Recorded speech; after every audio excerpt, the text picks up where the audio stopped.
Make sure you subscribe to Bubba Army HQ. Otherwise, Bubba will have to take action. And there's a lot of power behind those short arms. You're listening to the Bubba the Love Sponge Show. Now back to the BRN. Previously on the Bubba the Love Sponge Show. Batter up. Here we go. Okay, am I right here? Here we go. No. You're a little low. There we go. Right there. Oh, that was pretty low. I almost knocked the helmet completely off. You just clubbed him. I can't breathe. It's on my Adam's apple. He can't breathe. That's what it said. Hold on, Tom. He couldn't breathe. It was on his Adam's apple You all right, Tom? you knocked it so hard. Tom, talk to me. I couldn't breathe for a minute. I was stuck in my Adam's apple. Shut up, put the helmet on. All right, put the helmet on and be a better dad. You are listening to the Bubba the Love Sponge Show. Would you like a ding dong? Want to know what morning show domination is? Because you're you and I'm me. You're listening to it. Jesus Christ. Oh. What's that? The morning radio show Bubba the Love Sponge is off the air. It was time for Bubba to go. Clear Channel Communications fired Bubba the Love Sponge. Clear Channel promptly fired Bubba. Fired Bubba. After being written off by the powers that be at Clear Channel. How many of you knew that he was afraid of dogs and that his favorite spice was rosemary? How many of you knew that he was uncircumcised and smelled of orange? What? He's back with a vengeance. Hello, everybody. From worst to first. What kind of decoder ring comes with that, man? Representing the working man and working woman. Exactamundo. Welcome to the Bubba the Love Sponge Show. I don't have any idea what's wrong with my iPod right now. It went like... I'd say a lot of things are wrong with your iPod. Oh, you know what happened? Somehow I got fast forwarded to the... I was going to say it started at the end. Like the last part of the song. What song was that anyways? A great song by Yes. I've seen All Good People. Songs that real men would enjoy. Yes. I've seen all good people. There you go. Turn their heads each day so sad. Bice, did we record TMZ last night? Because supposedly we got a mention on it. Yeah, right at the end there. I'm trying to see if it's on my local deal here. Nope, it's not on there. Yeah, it is. I'm sorry. Big Dick, I'm so sorry. Cut 11. Sorry about that, Big Dick. Take a straight and stronger course. See, Spice, don't get mad at me, but this, my friend, is music. This is art here. Yeah, it was good in its day. You're right. It's still good. Art never loses, like almost like look at Andy Warhol's Campbell Soup's artwork, right, Brent? Sure. That's a pretty good comparison. Brent knows I'm over here doing arts and crafts. I'm cutting things with my scissors. Taping stuff up. I think I have issues. You think? I mean, big issues. Seriously, I was laying in bed last night thinking, "Wow, I'm kind of weird." like institutionalized weird almost. Seriously, I got to thinking, wow, I know you guys will vehemently disagree with me, but I got to say, man, that this year's just flying by.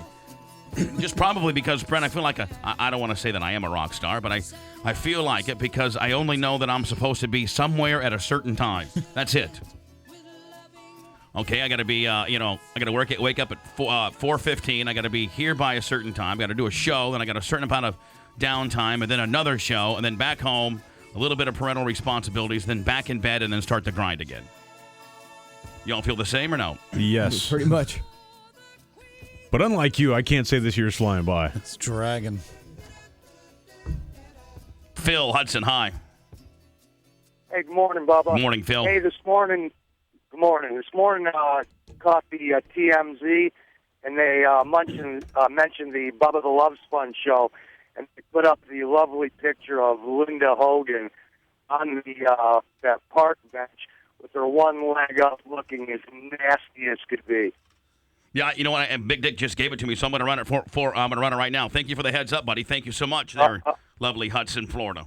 Intern at Bubba the Love Sponge show, the radio show. Ran into Linda. Boy, I mean, how much is MJ Kelly absolutely positively? Listen to me. Absolutely positively pulling that pubic afro that he calls the head of hair absolutely out. Why wasn't one of my interns there? Killing him. Just absolutely killing him. Just kidding. You know what, MJ? Keep the interrogatories flowing, my friend. We don't care. 20 a day, 30 a day, 40 a day. Because when I depose you and your wife and BJ and John Hogan and every other people, and you don't understand. Who are you going to depose to go against me? Seriously. Intern at Bubba the Love Sponge show, the radio show, ran into Linda Hogan on Clearwater Beach on Sunday, and she passed out on a bench on the beach in the middle of the day on Sunday. She passed out or Well, okay, according to their website and to them, she was drinking wine, stumbling around the beach, finally passed out on a bench for about an hour. I have a picture that's from farther away. You can clearly tell there's no one around her on the beach. She's like by herself on a bench. Spice, I think definitely we should give Lummox a little timble for that Yeah, deal. you get some props for that.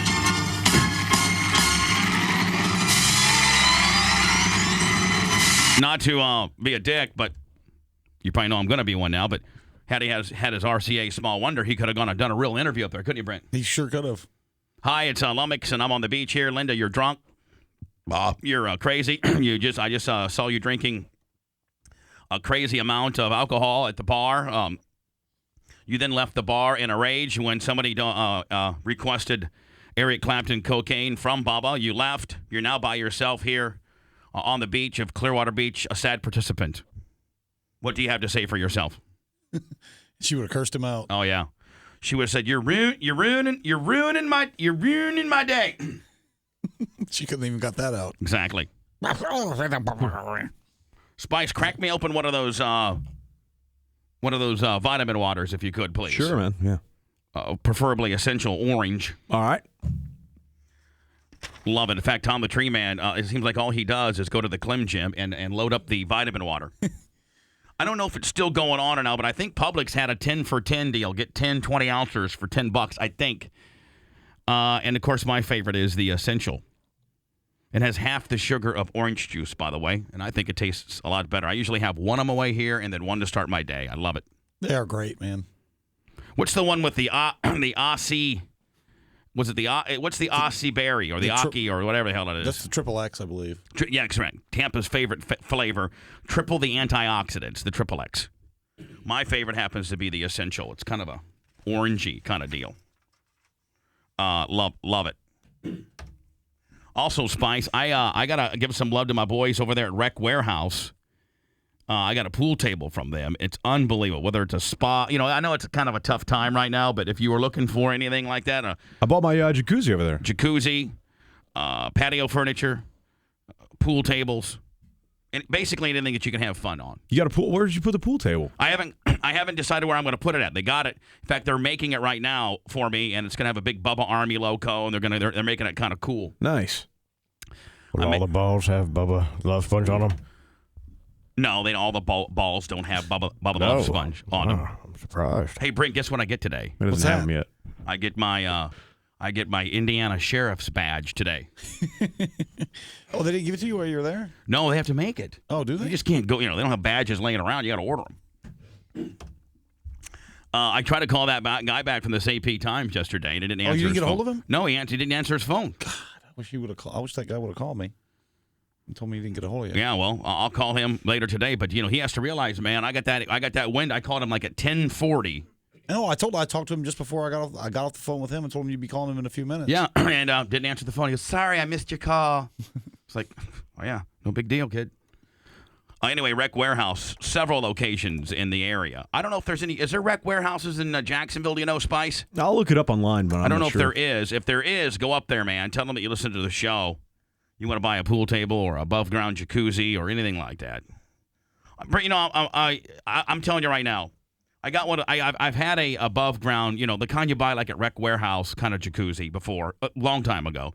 And then of course, the house that I built, 9 years ago that I live in, I have, one that's built into the pool, jacuzzi that's built into the pool. And I got to tell you, man, if I was to do it all over again, I just would have made my pool that much larger and not have gotten a jacuzzi down there because they're never as powerful and as good as the ones that are all self-contained that you can put up like wherever. So the ones you're saying the self-contained ones are better. Yeah, they're better. They're easier to clean. If you got any plumbing issues or anything like that, it's all self-contained. You can just open up the they've got like the wooden panels, and you just take it off and fix the tube or whatever. Yeah, they're all encased in like that wooden framework. And then you can just lift it up and you can get to it. Whereas, like mine, I just had an issue. And they literally might have to dig up half my yard because it's all plumbed in the ground. And then it goes to the pump on the other side of the house. So, I don't use my jacuzzi because they're not as efficient. The heating's not as efficient. The jets aren't as powerful because you got to think. The pump is, look how far the pump is away from your actual jacuzzi. Everything's, plumbed in the ground.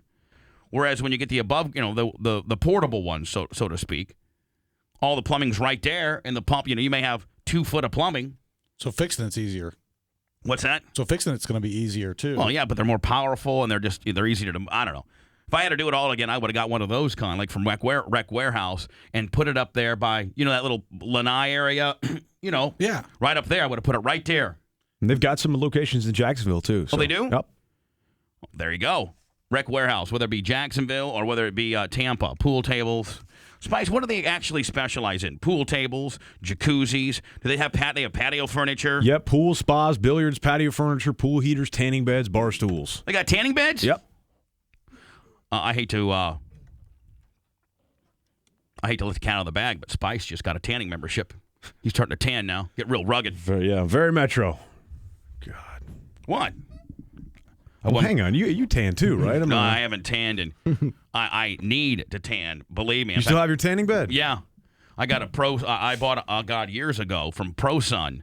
They're right there. They're not open to the public. They're just the manufacturer. Well, that's the actually the place I go. They've got the ProSuns in there. Those things are like Cadillacs, man. Nobody makes a better bed than ProSun. If you're going to a tanning salon and they don't have a ProSun bed, walk right out. Seriously, they've got like stereo surround sound in there. They've got iPod controls. They've got air conditioning. Yeah, they don't mess around.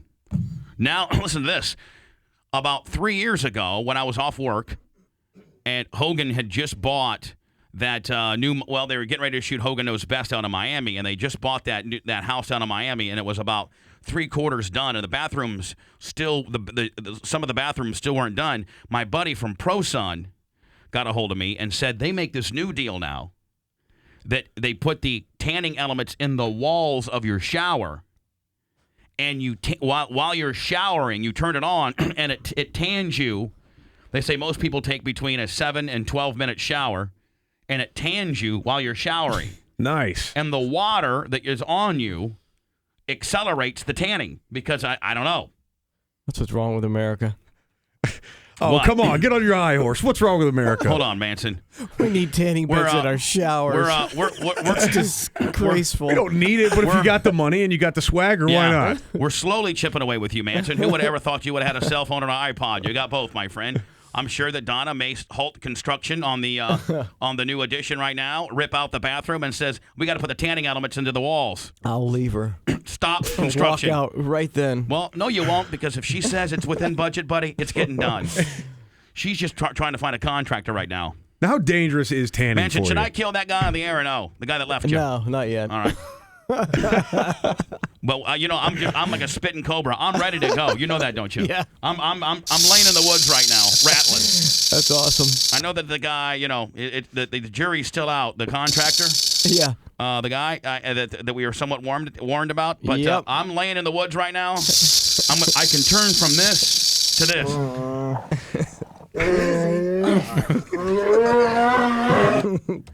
No, but At a anyway, moment's notice. But anyway, Spice, they got like panels, like the size of like a 18 by 18 tile, okay? 18 by 18. Yeah. And what they do is they line those up vertically, like 2 rows of them, right where where you would stand in your shower. Now, granted, you have to have a shower that's a walk-in shower. You know what I'm saying? It's during new home construction. It's got to be big enough and.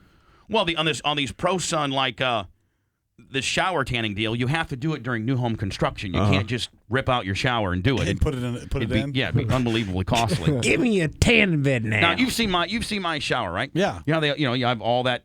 Well, Where would you put it though? Because it's mostly glass. It's almost like. Well, no, but 2 of those walls are all 18 by 18 tile, or a granite, whatever the hell. I don't know if it's tile or granite, but that's just where you would regularly have tile or granite or marble. They put these big, like for instance, see that column right there in the studio? Yeah. If that was if your shower head was where the angel is, yep, that whole entire column would be tanning panels. So it wouldn't be tanning panels all the way around? No, it's just boom. one panel. And as you shower, you just and it just blasts you. Well, we live in Florida. Why don't you just take your clothes off and lay out in a lawn chair like I do? Well, because some of us work 18 hours a day. Because they say 10 minutes in a tanning bed is equivalent to 2 hours of outside tan. Who has the time to lay there in a lawn chair with your white trash jeans with no underwear and your junk hanging out like you do? Yeah. with a Miller Lite. Full nude, actually. Listening to Marshall Tucker, smoking cigarettes and soaking up the Florida free sun. Don't get no better than that, my friend. Now, how dangerous is it? Seriously, like all kidding aside. I mean, you know, if I'm going, let's say I'm going twice a week. You should be fine. Of course, you know, look at your body. I mean, if you're susceptible to melanoma, you're going to get it, whether you're in a tanning bed or you're outside in the sun. But you know, most people are fine with it as long as you don't, you know, every day. Yeah, you don't want to twice a week would be fine. That'll get you a good base tan, and then when you do go out, you won't burn, and you look golden brown, just like Hogan says, my friend. Tan fat's better than white fat. It just looks better. It's a better presentation. That I agree with. Anyway, Brent, I'm always running behind. I'm always scrambling around. I know that it's a continuing broken record, but I'm going to try to keep on time today so I don't have to give you guys five commercial stop sets in the 9 o'clock hour to be scrambling around, okay? Okay. So let's get a few done early. Some people would call that fun. What am I missing here? Others would be calling the authorities. You have a comedian. The Bubba Radio Network returns after this. Right now is the best time to join Sirius. Our 69 music channels have never been better, with limited engagements like Bruce Springsteen's E Street Radio. And they're all 100% commercial free. NASCAR's in full swing, and our 24/7 coverage means you won't miss out. Plus the NBA. Get the NFL all year long, including training camp coverage of every team. Don't miss the best in talk, and you won't want to miss Howard Stern this summer. You've always wanted it. Now's the best time to join over 17 million listeners. Sirius Satellite Radio, the best radio on radio. I think the biggest surprise in driving the Ford F-150 is how much I really like the vehicle. We knew that people who don't drive a Ford would be surprised by Ford. So we went from town to town and friend to friend, inviting real people to drive one. I hate to say it, but I like it more than I like my Chevy. Wow, you feel like you have a true beast of a truck. The bed's enormous. It is. It's huge. So I think anybody who needs a truck would love a Ford F-150. Now get 0% financing plus 1,000 cash back. That's 0% plus 1,000 back. Visit your neighborhood Ford store and drive one today.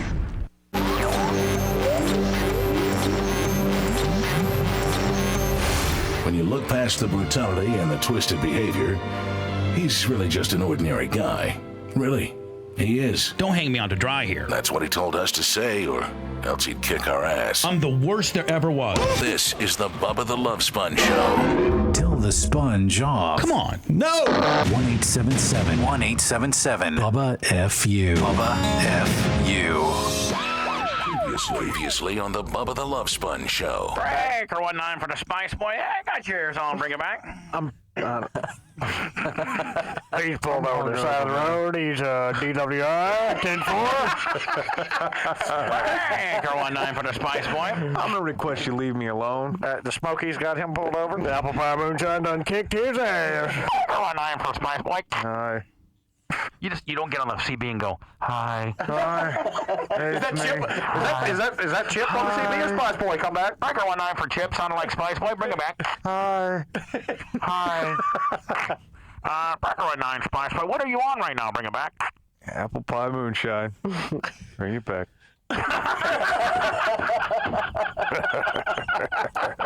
Nat, what do you think about the drunk ass wipe over there? Bring it back. I think he's a lightweight 10-4. You are listening to the Bubba the Love Sponge Show. Hi, you've reached 888 the Tub 1, the Parquet Margarine Talking Tub hotline. Please listen to the following options. If you are calling with information about our search for the original Talking Tub voice, press 1. If you are calling to audition as the voice of the new Talking Tub, press 2. Welcome to the Parquet Audition line. Yes, hello, what do I do here? What's your name? Ned. Phone number? 813-904. What do I do now? What's the deal here? Just say butter. Just say butter? I mean, what's my motivation? I can't just say butter, which... You could be the new voice of the Parquet Tub. Yeah, whatever. At least you could say parquet, and I'll say butter back to you. Okay, Parquet. That sucked. Try it again. Parquet. That was ridiculous. There's no emotion. This is the Parquet hotline. You can't even say Parquet. Hello? Hi, you've reached 888 the Tub 1. Welcome to the Parquet Edition line. Yes, I'm sorry. We seem to have been disconnected. Can we, do this thing? Just say butter. You're rolling tape here. You ready? Yes. I can't believe this ain't butter.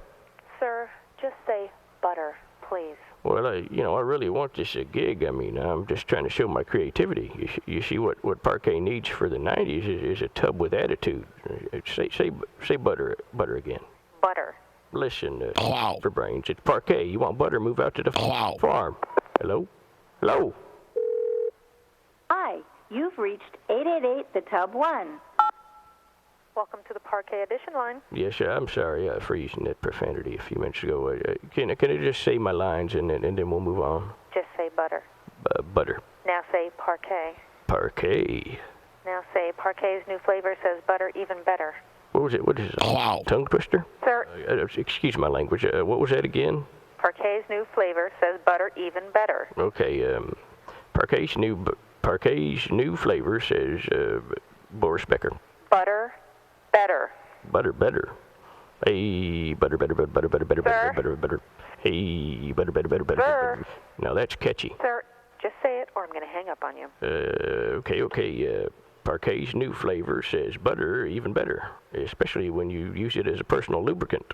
Sir. Makes my taste like hot buttered popcorn. Hello? Lisa Lampanelli on the show today. She's in Jacksonville.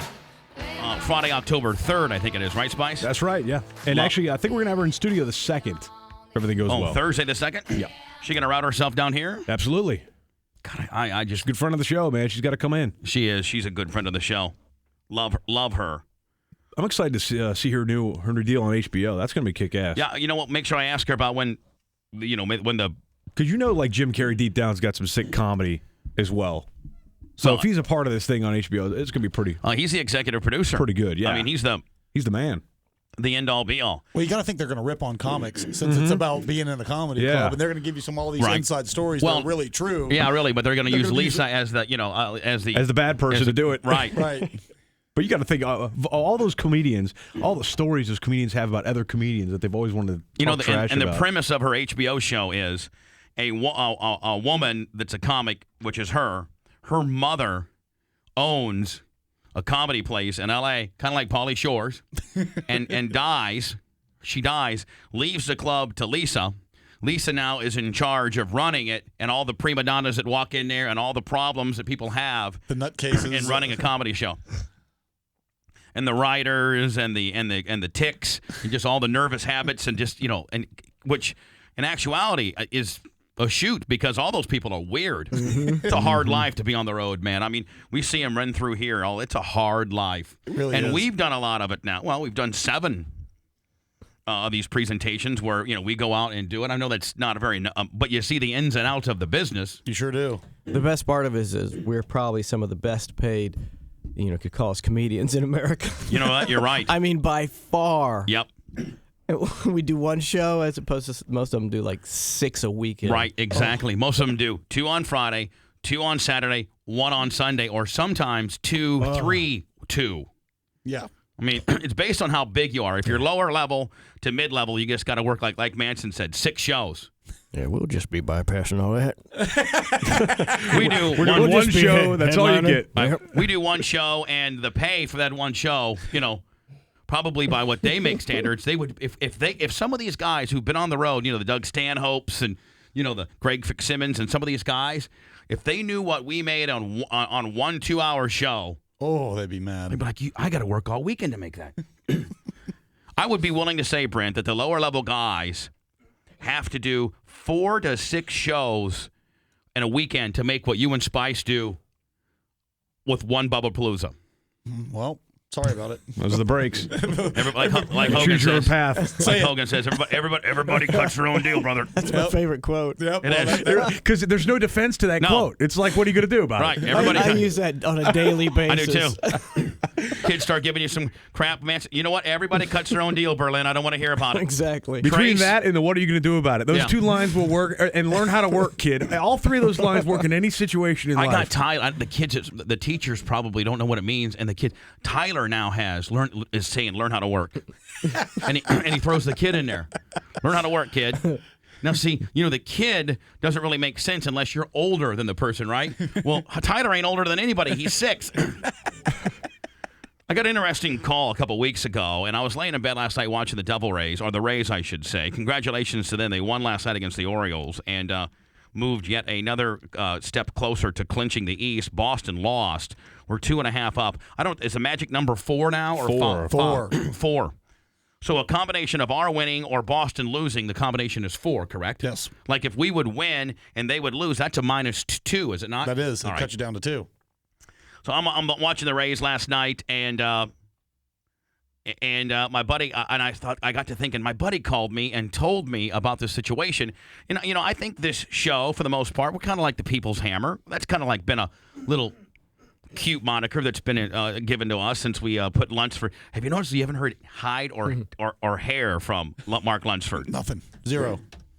Which, by the way, Spice, it's a very, very, very long process to get a 501c or whatever it's called. 501c. Yeah, it's very. But I am applying for one. I have my accountant working on it right now because I want to start like the Bubba the Love Sponge Foundation when we do these bike rides in Spice and show you how to donate money to a charity. You know what? I'm with you 100%. And the reason, because, you see all these charities every day come in and out, and you really don't know where the money's going. I would feel much more comfortable knowing where that money's going and knowing that we could handle it properly. And guess what? On the Bubba the Love Sponge Foundation, I will have my books open to you at all time. I'll have a website that you can go to, Brandon. I'm paying one person, my accountant. He's the only person that's going to get paid. That's just I have to pay him because he has to keep the books right. There will be no gas, no meals, nothing.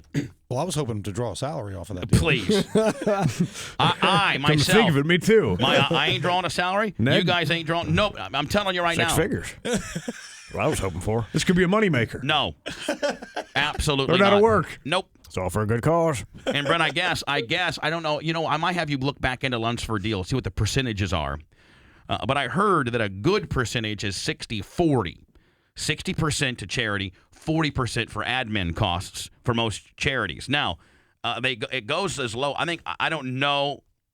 I'm not going to call out any charities per se, the big ones. But I've heard sometimes it's 20-80. Yep. Yeah. 50-50. I'm going to try to do like 90-10. Like Sam Simon's charity, which is 100-0. Right. Well, you're talking about a guy who invented The Simpsons, my friend. He doesn't really have any admin costs. And he refuses to take donations. And he wipes his ass with Benjamin Franklin's, my friend. I mean, seriously. He's been emailing me a lot lately. If he was to smoke marijuana, he would light his joints with $100 bills. I have heard that. I'm not going to mention any names, but a very dear friend of mine who at one time was a multi-millionaire, that's quickly dwindling, used to light his joints with $100 bills. Brother.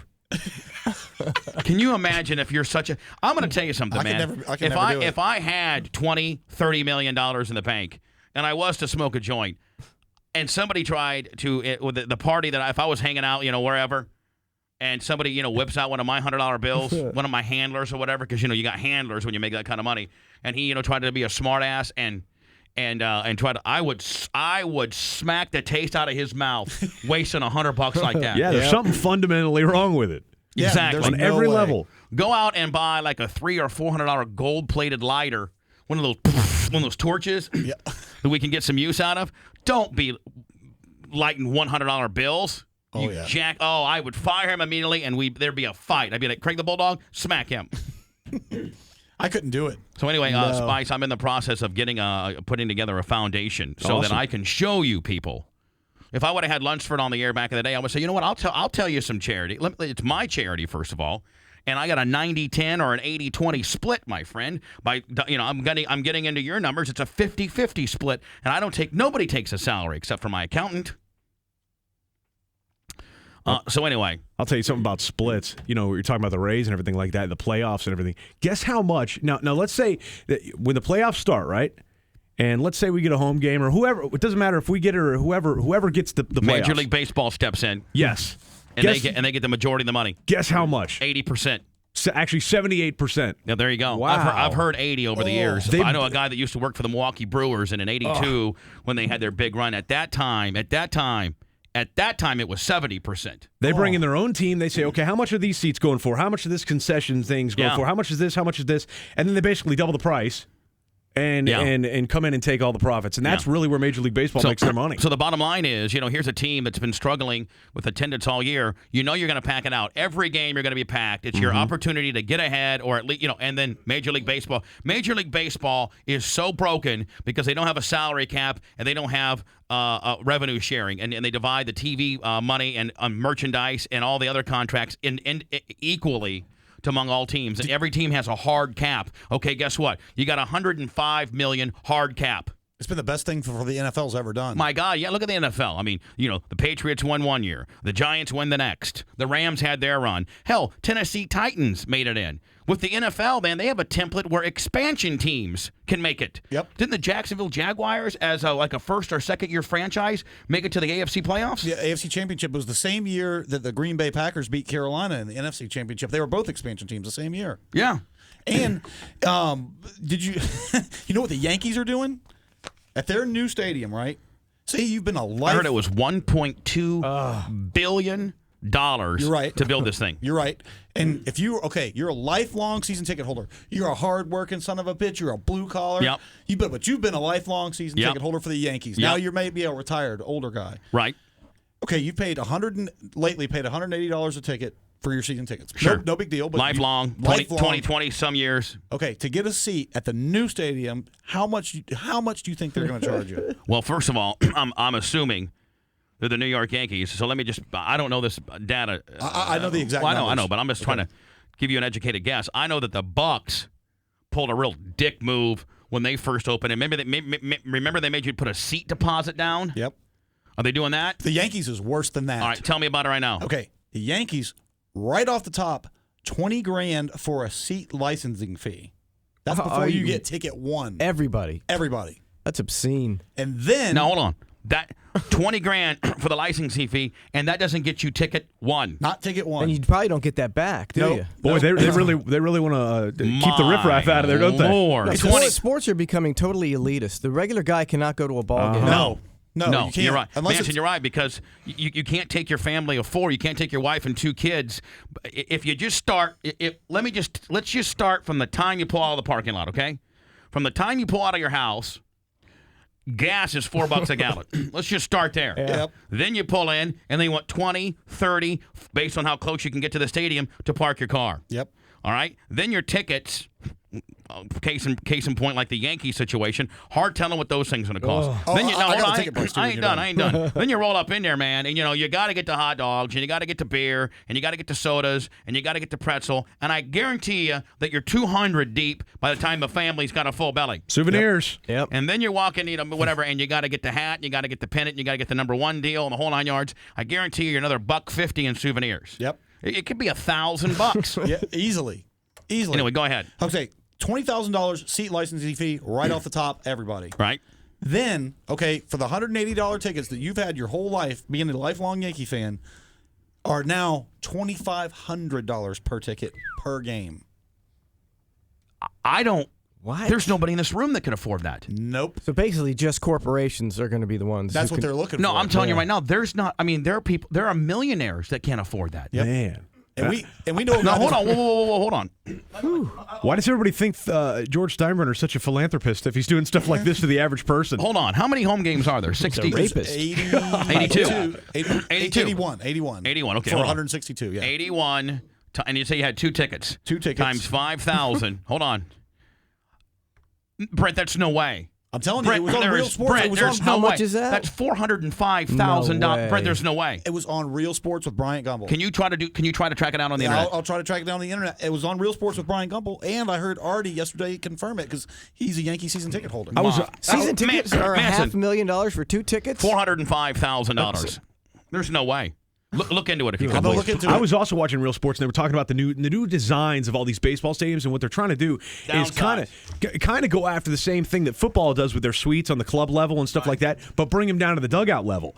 And those suites, you'll be eye level with the park, but rather than having lower level suites or lower level seats, those will all be suites there. Yeah, and just they're outrageous. trying to make it now. The almost bunkers. You got the dugouts, right? Yep. Well, past the dugouts, a lot of teams have the bullpen there, and if they don't have the bullpen there, then they bring the stands in closer. I saw Spice. I saw the same thing you saw. They're now going to make it. It's almost like bunkers. They're going to make it like mini dugouts. Yeah. But it's going to be glass or a railing, and it goes all around the third base and all the first base side. And they're thinking about doing the same down in the outfield too.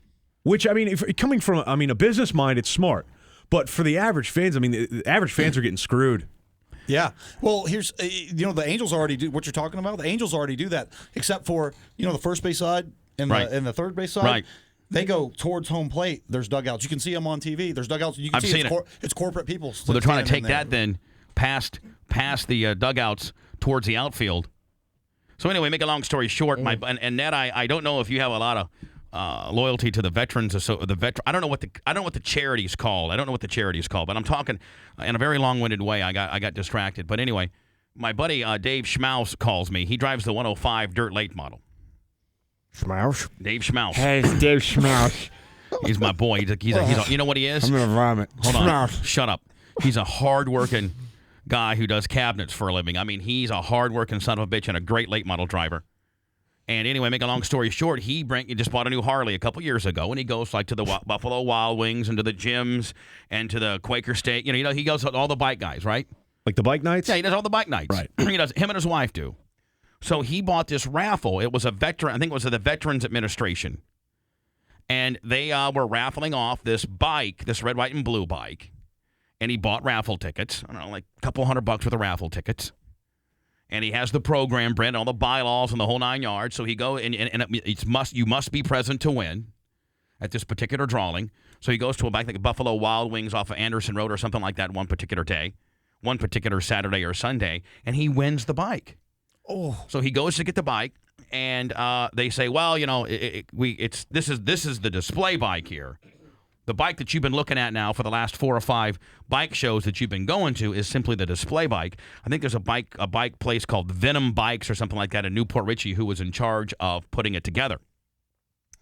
And so the Veterans Administration or something like that said, get a hold of Venom because they'll put your bike together. We'll make our final payment or whatever to them, and then you can go pick up your bike. Well, that was 9 weeks ago.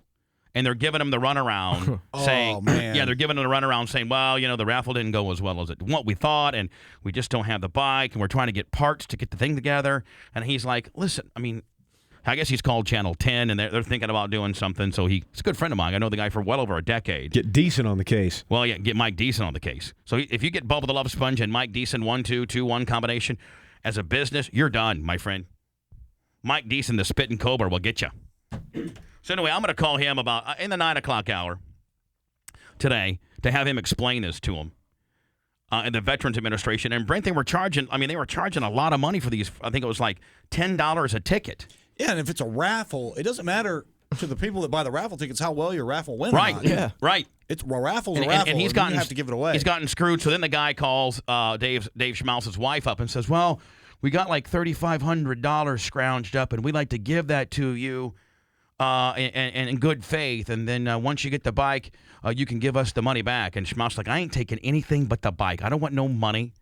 I didn't buy, because he thought they maybe like do a bait and switch. Okay, we gave you $3,500. That's what we're gonna. The bike's probably a $20,000-$25,000 bike if it's the bike that was showed on display. Now, Manson, if you do a raffle and they got it on display, wouldn't you think that's the one that you're getting? I would think that you'd have to give him, or something exactly like that. Well, anyway, once I get him on in the 9 o'clock hour, I'll have him on about 9:20. I may get Stephen Diaco on the case. That's what we need. Yeah, that tends to straighten people up. A couple emails, get those done, and then I'm gonna try to get caught up. What can I do, the listeners, to make sure that you don't get fired over this MJ business? I know that I can't function in the morning without you, Brent, Spice, Manson, and Ned. Sincerely, Maggie. I will tell you that I had dinner with a Cox on Saturday, and it is wearing thin, these lawsuits. And MJ's plan somewhat is working. You know, I came into this marketplace. We did it collectively as a show. After having been gone for 4 years, erroneously fired, you know, all Clear Channel had to do was just sit us down and say, hey, listen, you can't say A, B, C, or D. We're going to defend you. Put us on the back burner for 4, 5, 6 months. Let the election go through. Let the Republicans have their way and bring us back. But they didn't want to do that. So, you know, Cox takes a chance on us 4 years later, and we're doing quite well. Well, all Clear Channel wants to do, and namely MJ, is sue. We currently have 3 frivolous lawsuits against us from them. We're the defendant. We're not suing anybody. We're getting sued by them. And there our inside moles over at Gandy, Clear Channel, say that their plan is to just continue to grind and churn because MJ has, you guys, I'm going to be honest with you, and it pains me as a man to say that he has more money than me because we're all men. We all want, it's a big competition. We want to make more money than the next guy. It's the show of success. And MJ probably has 10 times more money than I do. The 4 years that I was off the air really, really financially strapped me. And we're just now starting to get caught up. We're just now starting to get some fruits of this show. So he is using his war chest of money, and Clear Channel is using their war chest of money, and they are grinding me. And I'm currently well over, personally, over $100,000. Cox is well into $150,000 to $180,000. All over what? Because I call him a narcissistic little loompa, pubic hair on top of his head, little dick? Something that I should be able to say by my First Amendment rights? That's not libel. That's not slander. That's not defamation. You're a public figure by all means. It's my opinion. I'm not getting on the air and spreading erroneous rumors like, oh, I heard MJ was a kid toucher. Absolutely not. That is now, you know what, MJ? That's slanderous. That's libel. That's defamation. And I don't mean that, obviously. I spoke of it, obviously, in parody. Now, that, if I was doing things like that, I heard MJ was gay. I saw him with a man. No, that's not true. That, my friend, would be libel, slanderous, defamation. I've not said that. To the contrary. I've talked about your physical attributes, how you are as a person, and the crappy-ass show that you put on the air daily and try to fool people. Well, they are. It's wearing thin, quite honestly. It's wearing thin with Cox, and it's wearing thin with me. And they got us down and out. And it's ridiculous that they're able to manipulate the court system and do this to us. This should be illegal. And to add insult to injury, Spice, they yesterday, or a few days ago, Friday actually, send over a motion for attorney's fees. So they sue me. I'm the defendant here. They sue me, and they expect me, and I'm on the right side, although I haven't had my day in court yet, because my judge is an ass. I can't get a fair trial in Hillsborough County. And I'll tell you why I can't get a fair trial in Hillsborough County. Because his wife, Michelle Schnitt, who is a plaintiff, in the papers it says Michelle Schnitt and Todd Schnitt verse. The Bubba Radio Network, Bubba the Love Sponge, Clem personally, Cox Communications. So, she's in on this. In fact, the majority of it is driven by her. And Spice, how can I get a fair trial in Hillsborough County when she worked for the prosecuting attorney's office for well over 5 years and had day-to-day interaction with these judges? How can I get a fair shake? Yeah, common sense would dictate that you're not going to be able to. No, I can't. Which is evident by every ruling that should be, that I think should have been somewhat, we should at least gotten half of them. None. Denied. Just like the hog deal when we got put on the railroad tracks and railroaded there and damn near got incarcerated for 5 years on something that I didn't do wrong. And we were writing our motions there, too, and every one of them got denied. Right. Figueroa. Thanks. So anyway, make a long story short, man, it is wearing thin. It is working. They're driving my face into the dirt. I can't afford it much longer. And I'm not going to tell you that we're getting fired. I ain't going to tell you that we're leaving. But it ain't good right now. And you know what? I probably shouldn't be saying any of this. I really probably shouldn't be saying any of this. But it's sad. It's sad. It really, really is. The big, overbearing corporation wins again. And Spies, like I said, Clear Channel can, in my opinion, Clear Channel can be wrong And they'll spend $1 million on being wrong just so that you have to spend $1 million in being right. Mm-hmm. And they think, and for the most part, they're a Fortune 500, huge corporation. They own 1,300 radio stations, a billboard company. They used to own Live Nation. They still may. I don't know if they do anymore. No, they spun it off. Well, they own. It's unbelievable. And to make a long story short, man, they prey on people that are smaller than them and corporations that are small that cannot continue to go through the legal battle of what it costs. And I'm going to be honest with you. I can't really personally go on much longer. I mean, 106. That's why I haven't taken a salary since we started, because I got dropped this lawsuit, Brent, 30 days into it.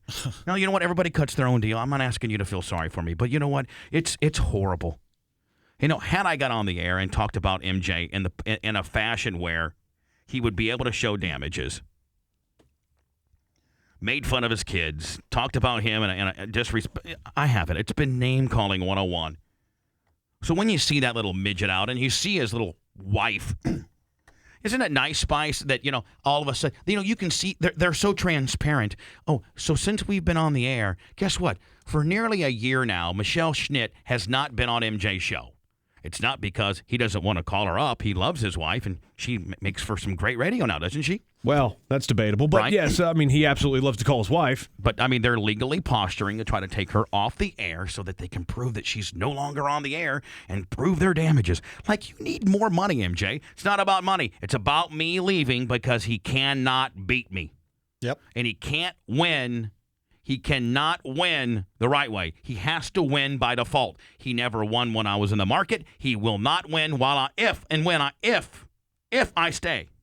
And I'm telling you right now, it's a slippery slope as to whether we're going to make it or not.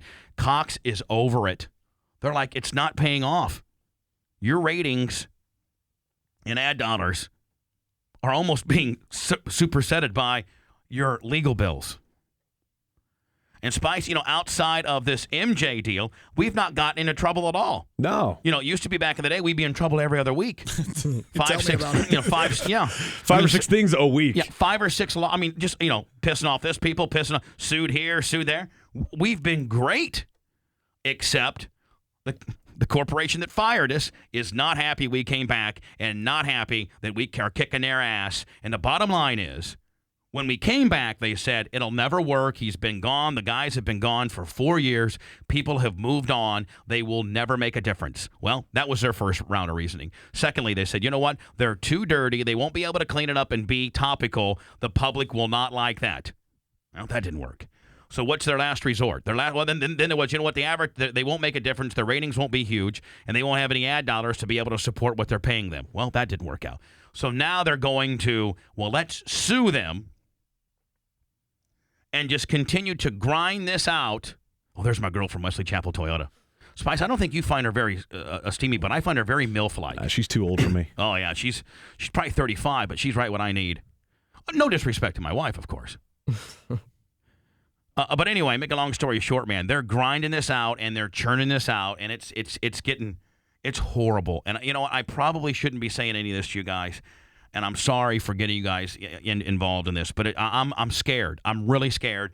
And the one thing that we're guilty of, all of us, is that we're just too honest. And you guys are pretty much like our family, and we keep you posted and keep you abreast of most of what's going on around here. You know, but I sat in at the gym yesterday with Manson. You could tell that I was really concerned. I'm worried about this. Yeah. I mean, we just get back. We're just doing good. And now we may have to leave or get screwed by default yet again. And we didn't do anything wrong. We didn't do anything wrong this time. And the thing about the court system is when you have a First Amendment right that's absolute, you should not even have to defend this in court. I gave you examples of defamation. I gave you examples of slander. I gave you examples of libel just a few minutes ago. Oh, he's basically mad of name calling, and he's getting his ass kicked. And the damages that he has is his dollars that he's not going to be able to get bonus-wise anymore. Bob from Land O'Lakes. Hi, Bob.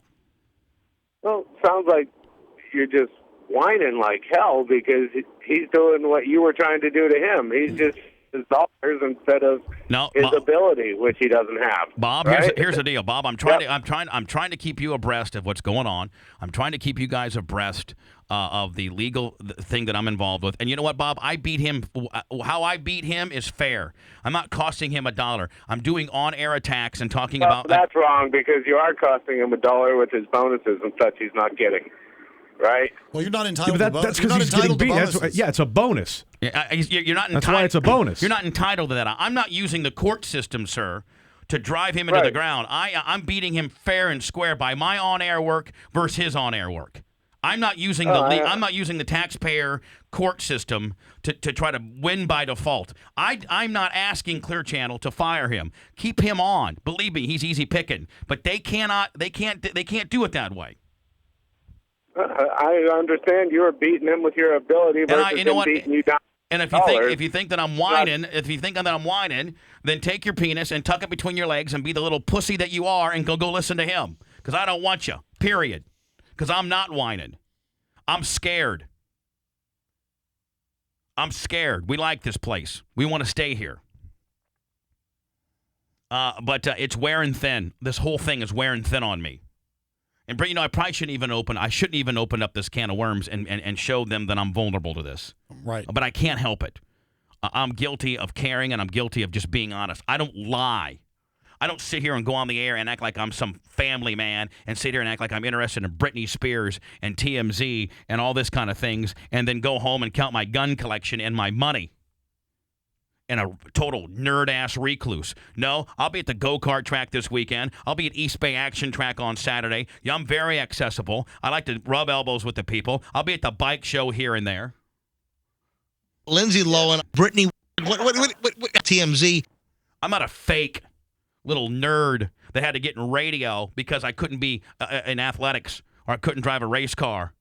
I'm not that guy. He is. You talk about a nerd. My Lord. And nerds use the legal system. Real men, go and confront the people that are wronging him. MJ, let's fight. Let's fill out the Ice Palace, donate it to a charity, and you and I fight. You little dick. Wow. Lakeland, Kurt, hi. Hey, man. Bubba, there's a lot of people out there, and I happen to be one of them, who are kind of well-intentioned dumbasses that went around to these Lunsford events. Not that the ultimate cause wasn't, well-intentioned, I suppose. It just got off the beaten path. But there's a lot of us out there that would support you if you want to start doing some rides. Because no, I don't want. Hey, hold on.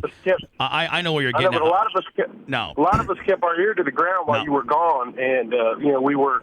Every time we heard a rumor that you were coming back, it gave us hope. And you got to stay strong, man. Thanks, Kurt. You got to be strong. Thank you, Kurt. I appreciate your call. I'm not going to have a fundraiser for my legal bills. Absolutely not. Please. No way. That ain't happening. Fundraisers are made for people. I mean, I still have the ability to pay. I'm going to continue to try. I appreciate your generosity, but I ain't doing it. Don't worry about intestinal side effects from Bubba Raw. The only thing you'll have to deal with is some minor redness and chafing. Did you get that? They were giggling out there. BubbaRaw.com. Boo. This is the Bubba Radio Network. You deserve a meal made for men. Introducing Taco Bell's Big Box Meal. A bean burrito, crunchy taco, cinnamon twist, a large drink, and featuring the Bacon Club Chalupa. Eat like a man. Auto insurance wasn't something I used to get animated about. Until I switched to Esurance. Paul is an actual Esurance customer. Here we go, Paul. With competitive rates and quote-by-print convenience, Esurance makes it easy to save time and money on car insurance. And don't forget, if you ever run into any trouble, special agents are here to help you 24/7. Who knew I could be so drawn to my auto insurance company? Take a fresh look at your auto insurance. Get your quote from Esurance today.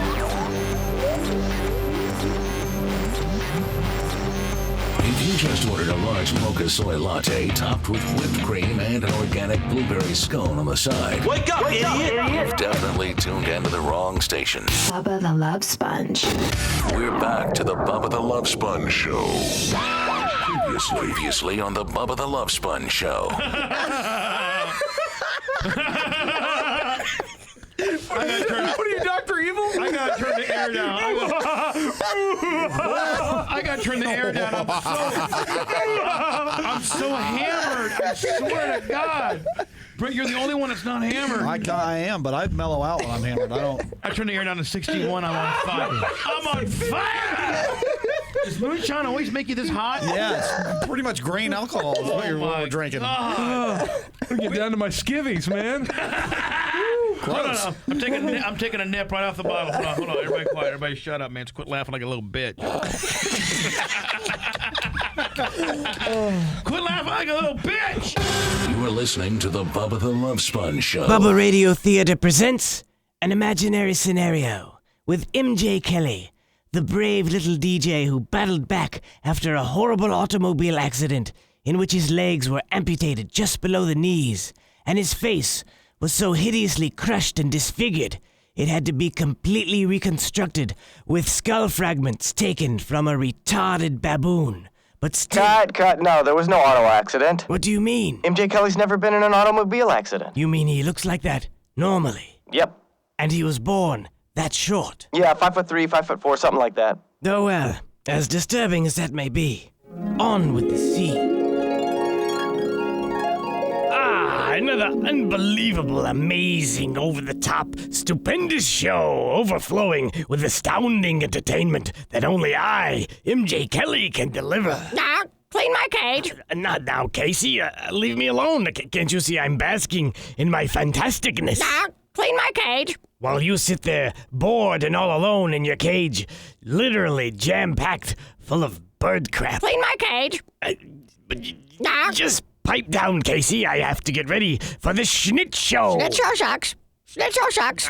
Casey, I'm warning you. Schnitz a hack. Sean Hannity wannabe. Casey, stop it. Schnitz a hack.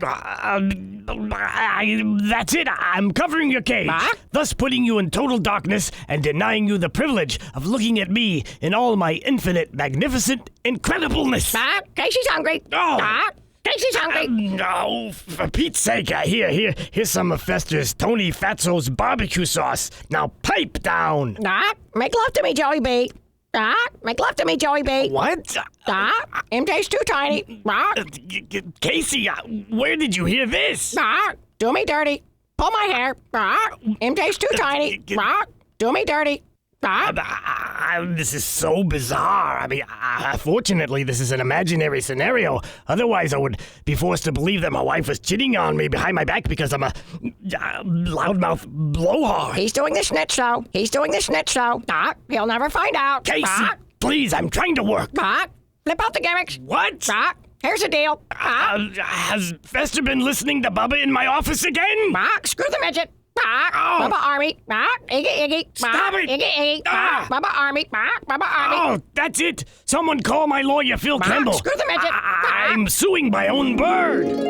I was just going to go right for the crotch. Very sly of you. Very slick. A boob grab or a crotch grab. I decided to go for the latter, and it just didn't quite work out for me. Would you fumble around or you didn't even make an attempt? Nothing. Hi, who's this? Hello? Hello. This is Bubba. Who's this? Hey, Bubba, this is Wes from Jacksonville, Florida. Wes, how are you, my friend? I'm fine, thank you, sir. Hey, I understand you're a little, worried about the show and your livelihood, and I'd be willing to give you the first $500 out of my pocket to stand behind you and keep you on the air. How about that? I really, really appreciate your generosity, buddy, but I'm just not going to go there. This is something that I got to handle. My show, my big mouth got me into this problem. You didn't, and that's the last thing I'm going to do is turn to you guys. But I can't tell you right now how much your generosity means to me, my friend, but it's a corporate deal. I'll turn to you guys for some great causes when it comes out to helping kids and things like that, but not my fat ass. But hey, you know what? I'm very thankful of your generosity and your offer. Thank you. All right. Thank you, buddy. Now, Brent, yesterday, oil prices jumped $25 a copy in one day. The overnight markets only had one going up. In my opinion, look at the market to take a hit today. I think only Tokyo showed a small gain. Anyway, make a long story short, here's what I simply just don't understand, okay? Okay. Maybe everybody in this room that's smarter than me can help me out. I did some digging last night, so I'll probably have some answers for you. I'm gonna read the article, and then I'm gonna get into some questions. The things that I just can't, being a 12th grade education like myself. Crude prices jumped $25 a barrel on Monday, the largest one-day rise, as financial investors betting on failing oil prices were forced to cover their positions ahead of the current benchmark futures contract. The jump in the intraday high of $130 a barrel and a rise of about $40 a barrel from last week's low was threatened by weakening U.S. dollar and data showing weaker supplies for Mexico, Saudi Arabia, blah, blah, blah. Investors who had bet the oil prices would continuing falling were forced to close their positions ahead of Monday's blah, blah, blah, blah, blah, blah, blah, blah. Let me ask you a question. With the volatility that we have in light sweet crude oil and the volatility that we have, obviously it's a very volatile gimmick if you got things rising to the tune of what they are now. I can't remember in my lifetime, and maybe just because I never paid attention to it when I was a kid growing up, or even maybe a person in my 20s and maybe even my 30s, I don't remember of crude oil ever being this volatile. And I got to think, man, that in one day, a commodity such as oil cannot fluctuate that much, and that there is something going on. And I know that it's these oil speculators and these short sellers. And there's just the system has got to be broken if something can go up that much in one day. I have a bit of an answer for you on this. So, I mean, now I know that I'm asking a very elementary question, but one would think that that's the question to ask. And obviously, it's not. The price of a barrel of oil really isn't worth $130. Right. The price of a barrel of oil isn't really going to fluctuate that much in one day. But the system that we have in place now allows it to, and the whole world, the livelihood of our entire world is directly affected by the price of oil, unfortunately. From Wall Street to to the trickle-down effect as to what you pay at the pump. And then let me get off and let me subsect my banter into that, and that is, now gas prices are going to go up. But in actuality, the oil that they're extracting yesterday from the ground that supposedly is worth $130 is not going to be in your gas tank tomorrow. I mean, everything that they have in storage, everything that they've already refined, everything that's on trucks headed that way. I mean, you got to be kidding me. It is just a big effing shakedown. I feel as if we're all just being shook down by the mob. Well, your feeling would be right, because I dug into some. Now, let me ask you a question. Am I elementary? Am I right? You are dead on, and here's what I found out yesterday. And I know that I've simplified it a ton because that's the only way that I can understand it. So let me get into what you got into. Yep, you're exactly right. And today, oil is going to open at about $1.07 a copy. Down. So the reason being is yesterday, a vast. You know what it is? It's a bunch of, and I don't mean to interrupt you, but I get so shot out of a cannon here. It's a bunch of rumor and gossip mongers that just spread information to better their position in what they're trading.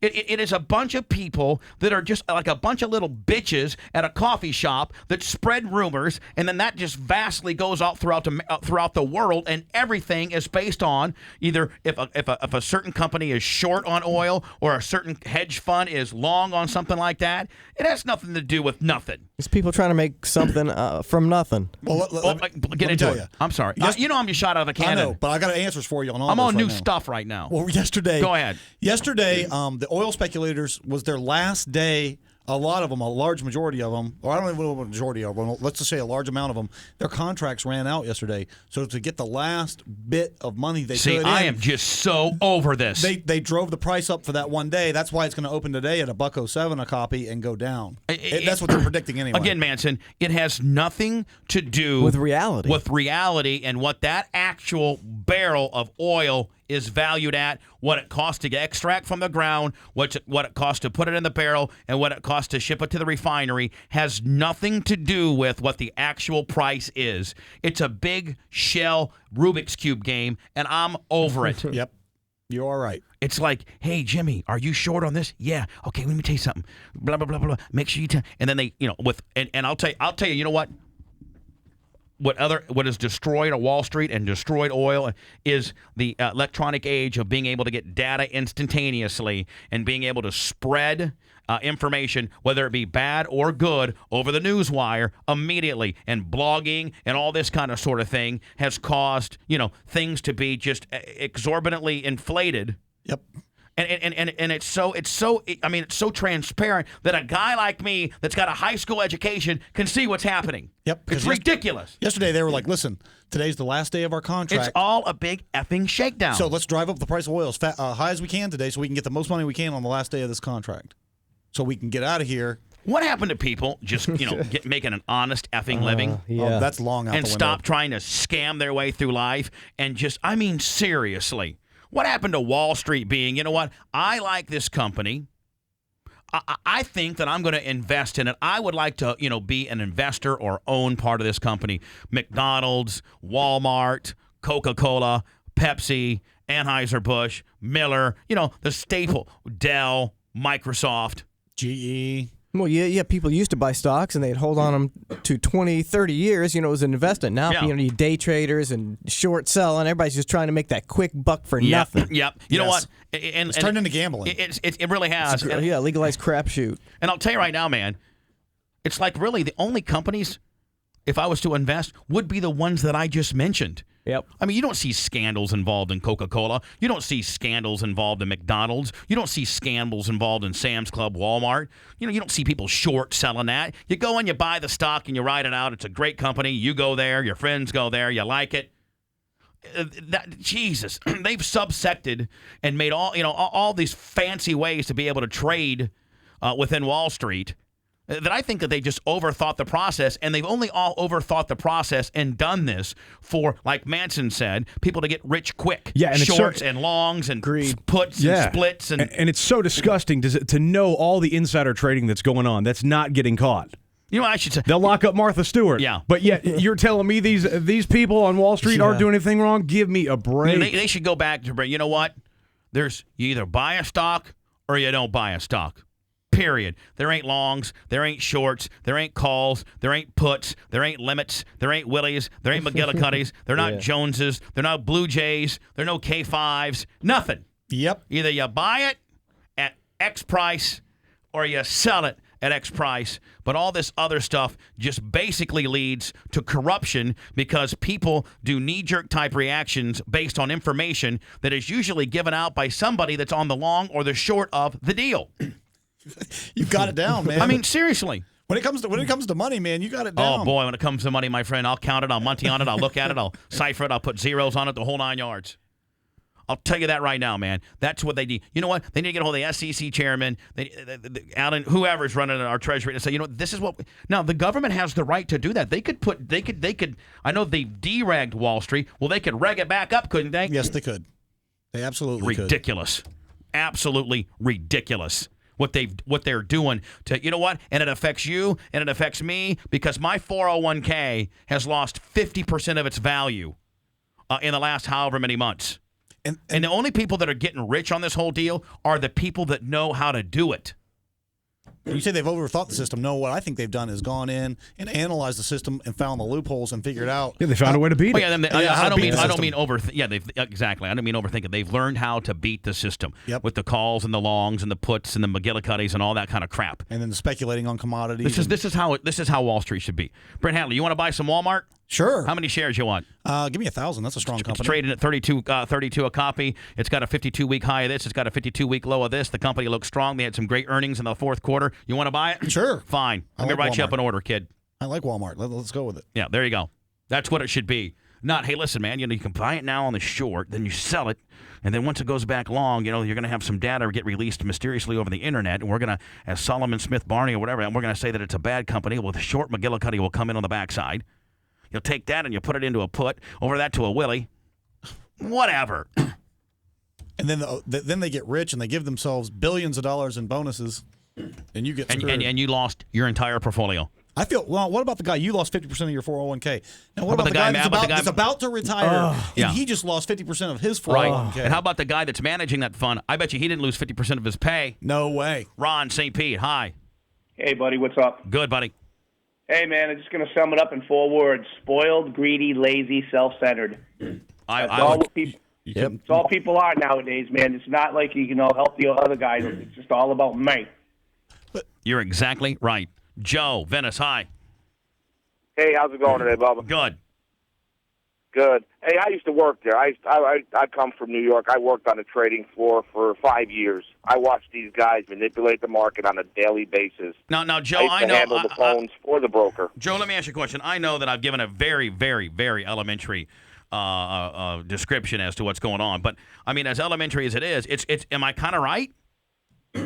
Yeah, you're right. In a way, what it was yesterday, if I'm hearing you correctly, was a short covering rally. It was people that, if puts are expiring or calls are expiring, if a put's expiring, what you're saying is you're guaranteeing delivery of that oil on a certain date.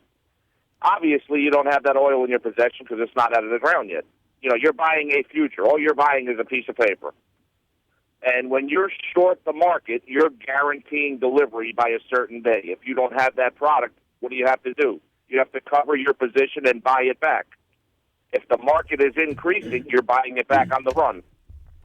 But the person that's losing is the little guy that's on the outside. Joe, you might as well be talking Chinese to me, my friend, because now we're running and we're putting and we're calling. And I tell you that meanwhile, I just know that oil is not worth $130 a barrel. It's supposed to be, OPEC by OPEC standards says it's supposed to be between 75 and 85 a barrel. But because we got a bunch of dicks on Wall Street that can all get together and do runs and calls and puts and jimmies and Freds, then the bottom line, it all of a sudden goes to from an $87 or $90 to $130. That's bull crap. That's manipulating the system. You know what? At the end of the day, I'm being affected by it. Our entire country is, because the Wall Street goes by the way of oil. Yep. And I'm tired of it. Look at the rest of the commodity markets. I used to work gold and silver. I was on what they call the COMEX. The oil was traded on the mercantile exchange. The COMEX has now gone to computer trading only because of the manipulation of these brokers. Oil is the only one that's still traded by the open outcry of a floor member. And they're going to catch up to them, and they're going to end up putting them out as well. I don't want to put them out. Guys are making. I want to put those asswipes in jail. See, that guy made a great point, because I think yesterday with some of the contracts expiring, they're anticipating that happening, them being put out of business. That's why they drove the price up for that last day. Joe, thank you so very much. Can you imagine the hundreds of millions of dollars that some of these these oil speculators, and it's all because of the Enron loophole. So they drove it up. Nobody will close. That started with Clinton and has just continued on. Go ahead. Well, so they drove it up $25 a barrel yesterday. Yep. Now it was the last day of this deal. Now what happens? Now is it going to come back down and level off once again? Yeah, and then are we going to have to deal with the same thing 3 weeks from now? No, because or is this good to go now? Well, because the feds are closing in on this whole deal. So yesterday could have been their last hurrah. Well, the party's quickly getting ready to end because they're having committee meetings right now on this whole deal. In fact, I watched something on C-SPAN last night. 2 Republican Congress people, one from Minnesota and one from Delaware, debating this whole big deal. And so, if the Fed's about usually 9 years behind, what's really cool. Last call. Got to get up to speed. John St. Pete. Hi. Hey, good morning, guys. One thing that you guys didn't touch on is the devaluation of the dollar. With the hanky-bernanky $700 billion, actual $2 trillion bailout, it's just killing our currency. Yeah, that in conjunction with flooding the world. When you have other countries that can actually buy stronger dollars, they're going to drive up the price of oil too. Not only that, but when you've been flooding the market for 6 or 7 years at $10 to $12 billion a month on a war, just throwing that money away, that in itself we're flooding the world with our currency that's devaluing it as well. Oh, this bailout is like 3 or 4 Iraqi wars. Yeah, that's the thing is I was seeing an economist yesterday that said what this guy said. It's going to be at least all said and done 2 to 3 times the cost of the Iraq War, and the weight of it could crush the dollar. And we need it now. Got to have it now, right now. Really, it's already crushing the dollar. The dollar lost so much versus the euro yesterday. It's not even funny. The most it's ever lost since 2001 against the euro yesterday. Well, things are really looking up, aren't they, buddy? Oh, absolutely. Thank you, John. I'd like to get on the phone, maybe under protection. Raymond James is located out of here. We got some great, Franklin Templeton. Yeah, we got some great people that know a lot about this. I don't know nothing. I'll put you on protection. If you work for Franklin Templeton, tell me you work for Ray J. If you work for Ray J, tell me you work for Franklin Templeton. Or just tell me you don't work for it altogether. You can. We'll put you on protection. We'll change your name. I know that I gave you the elementary reasoning type behind it, but, give me a true expert opinion on what the hell's going on around here. First on Fox tonight, the Bush administration and key Democrats. And Manson, you said it right. Everybody wants this bailout now. We got to have it now. Well, you know what? How about riding it out? How about just waiting and see? Exactly. Let's wait till after the election. Let's see who gets in, and let's see what they say. Let's let this decision on a man that's going to be here for at least 4 years to be able to guide this thing through, rather than the decision be made on a man that's here for 2.5 to 3 more months. Let's let the new president, whoever that may be, decide about this. Let's him get in front of Congress and the Senate and dissect this thing, rather than this be the last-ditch FU from a guy that will go down in history, in my opinion, as the worst president maybe in our country's history. You know what? I liked what McCain said yesterday, because, with the Wall Street bailouts, the Lehman Brothers executives plan to give themselves, take their $3.5 billion in bonuses. Golden parachutes, yes. Yeah. Well, I forget how many of those there were. There was a lot of them. And, Yeah. and McCain said yesterday, he was out on the campaign trail and said, anybody that gets a bailout, their CEOs or whoever, their executives, should not make more than the highest paid person in government, which is the president. So that's $400,000 a year. Well, that's a lot. That's a lot to be making for somebody that failed a company. Manson said it, man. We don't need to do it now. I think that this bailout thing has been proposed. We literally only have to wait, 40-some days? Yep. 40-some days, and we're going to have a new president, whomever that guy may be. Then you let that effing guy, go in there, look at this proposed bailout that was been drawn up by the Bush administration and subsequently tried to have been approved by our Congress and Senate. You let that guy go and shine this turd up and see if it's going to work or not. Maybe he's got obviously he's the new president. He's going to be here for 4 years. This thing is going to be hand-delivered and be on his tab, and he didn't draw it up. Nope. And he'll have his own Treasury Secretary. This is the most important economic thing we've ever faced as a country. I would want it to be controlled and managed by a guy that's going to be there for at least 4 years. We don't have time for that. We need it now. Or you risk the failure of the entire economic system. And that's what he was I saying need $1 yesterday. trillion today. He's saying the world is watching. The world is watching.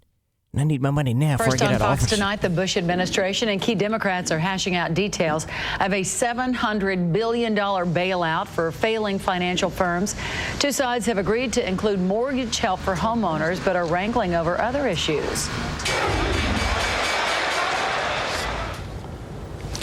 But uncertainty over the bailout sent stocks tumbling again today. The Dow Jones fell more than 370 points. The Nasdaq was down 95 points, and the S&P 500 dropped 48. Now, oil was up by $25 a barrel at one point today before settling back, and even so, the $16 per barrel gain was the biggest one-day jump in oil prices ever. It closed at $120 a barrel. I would like to get a guy from Ray J or whomever to let me know about this. Well, Brent said that yesterday may have been a last day on this window of opportunity for these oil speculators based on some of the stuff that Brent said. Is that what caused this? So, what does the bailout... And how hard, Manson, would it be to track that all down? You wouldn't think it'd be very hard at all. As a government. But you got to have somebody willing to track it down. That's where the problem lies. I mean, for you, for long-term investments, and for the housing market. Our reporter Rick Leventhal explains what happens now. Bob from Tampa, you're on protection. You're coming up next. Don't go anywhere, Bob. I need you.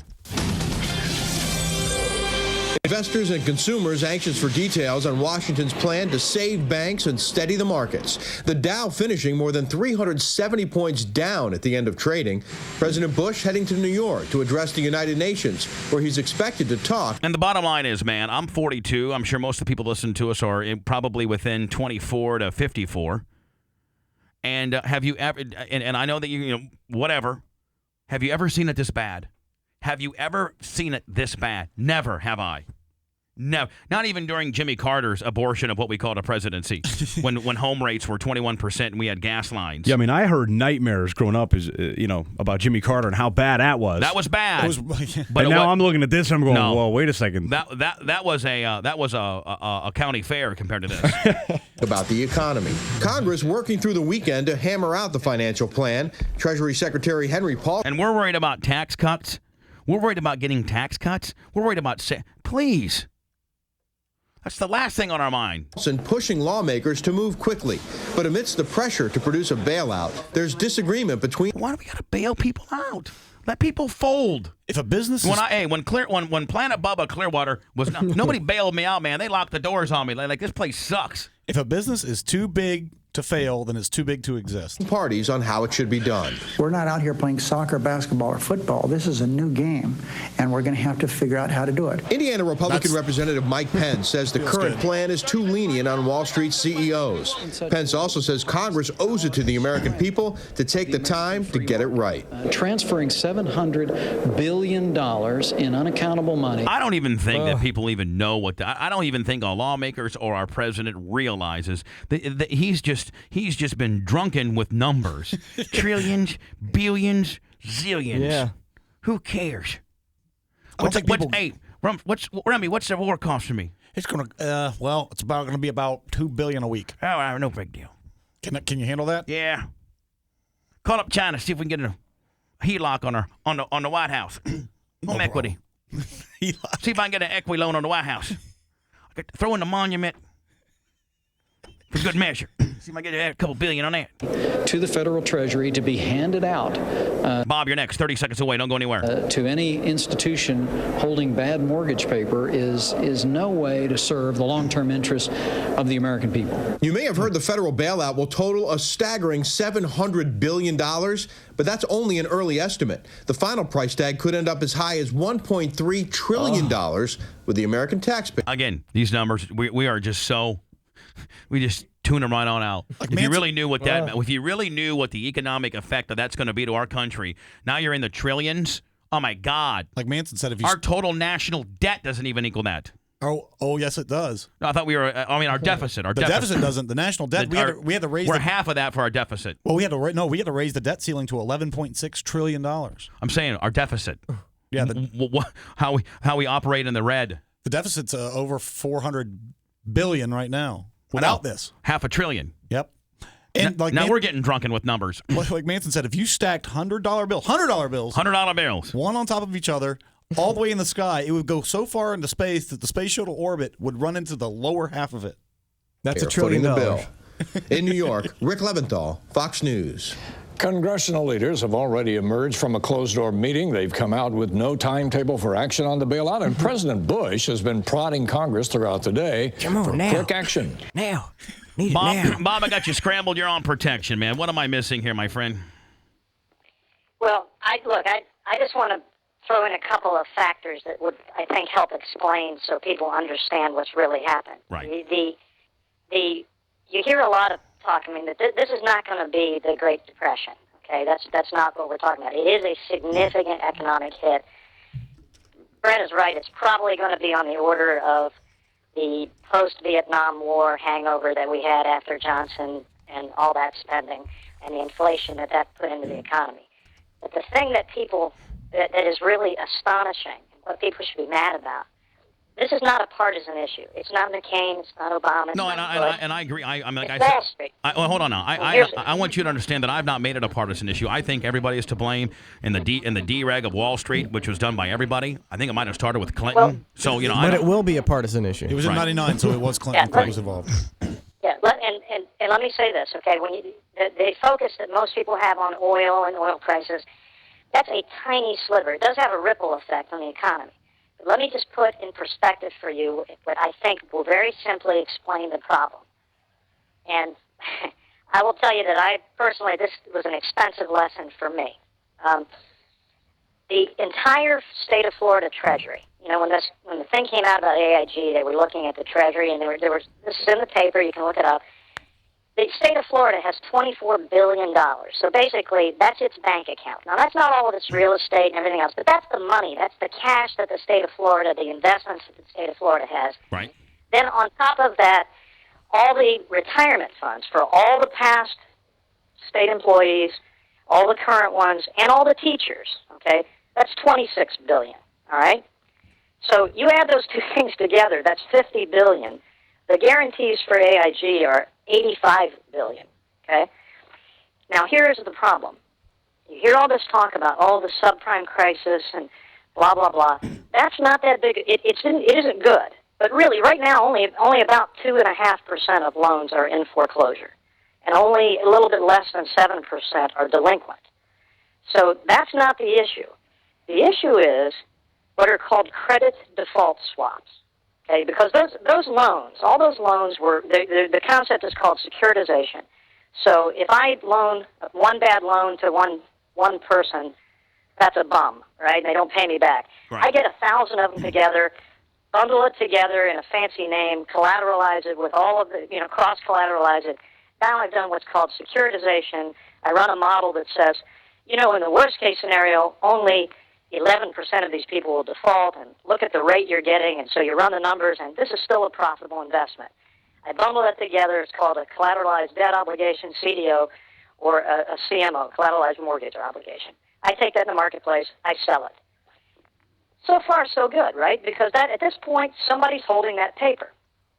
Now we have created this concept called a credit default swap, whereby I can loan money to you, Bubba. Now I take the paper, and I go to Brent, and I say, Brent, I'm not secure about this. I'd like you to go ahead, and I'll swap this risk with you. And you now take the risk of Bubba's default, and I'll just take a sliver of the money off here. And he turns around, and he does it over to Manson. Manson, I'll just take a sliver of the money. And he does it again and again and again. Now, remember those numbers that I gave you. This for the AIG bailout, $85 billion, state of Florida, 26 and 24. Right.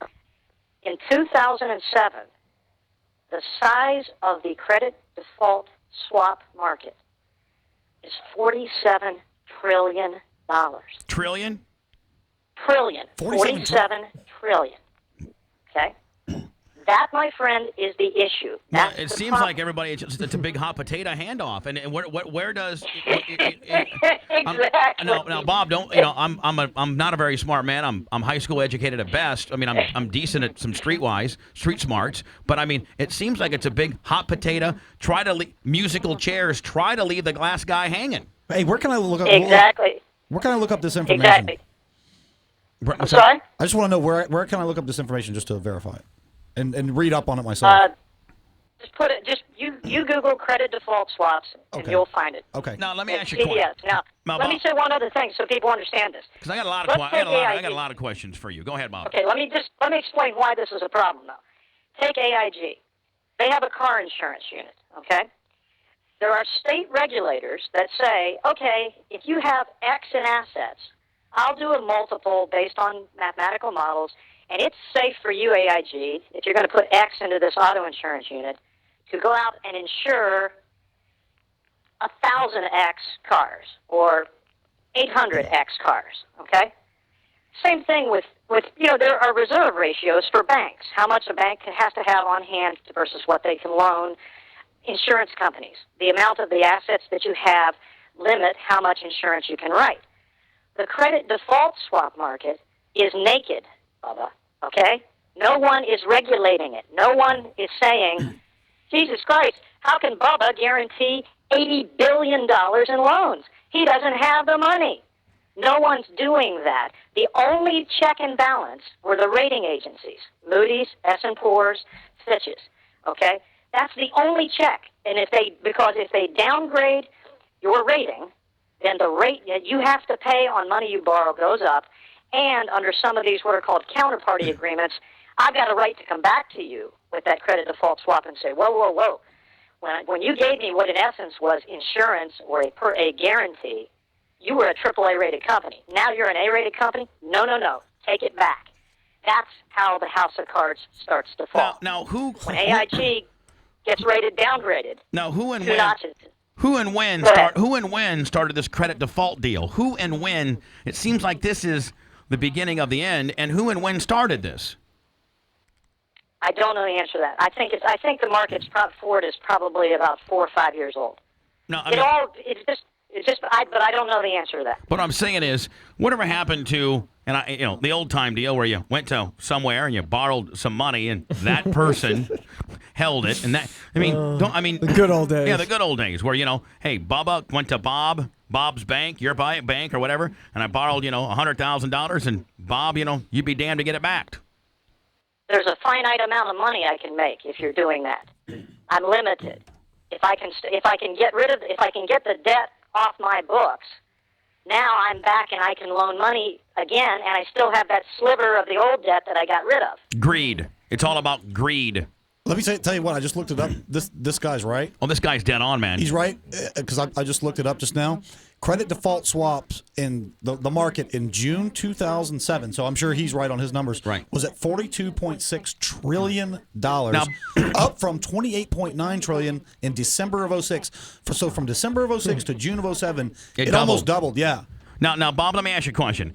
What about yesterday? Oil going up $30 a copy in one day, and Brintzall reports that it was based on that it might have been last day might have been one of the last.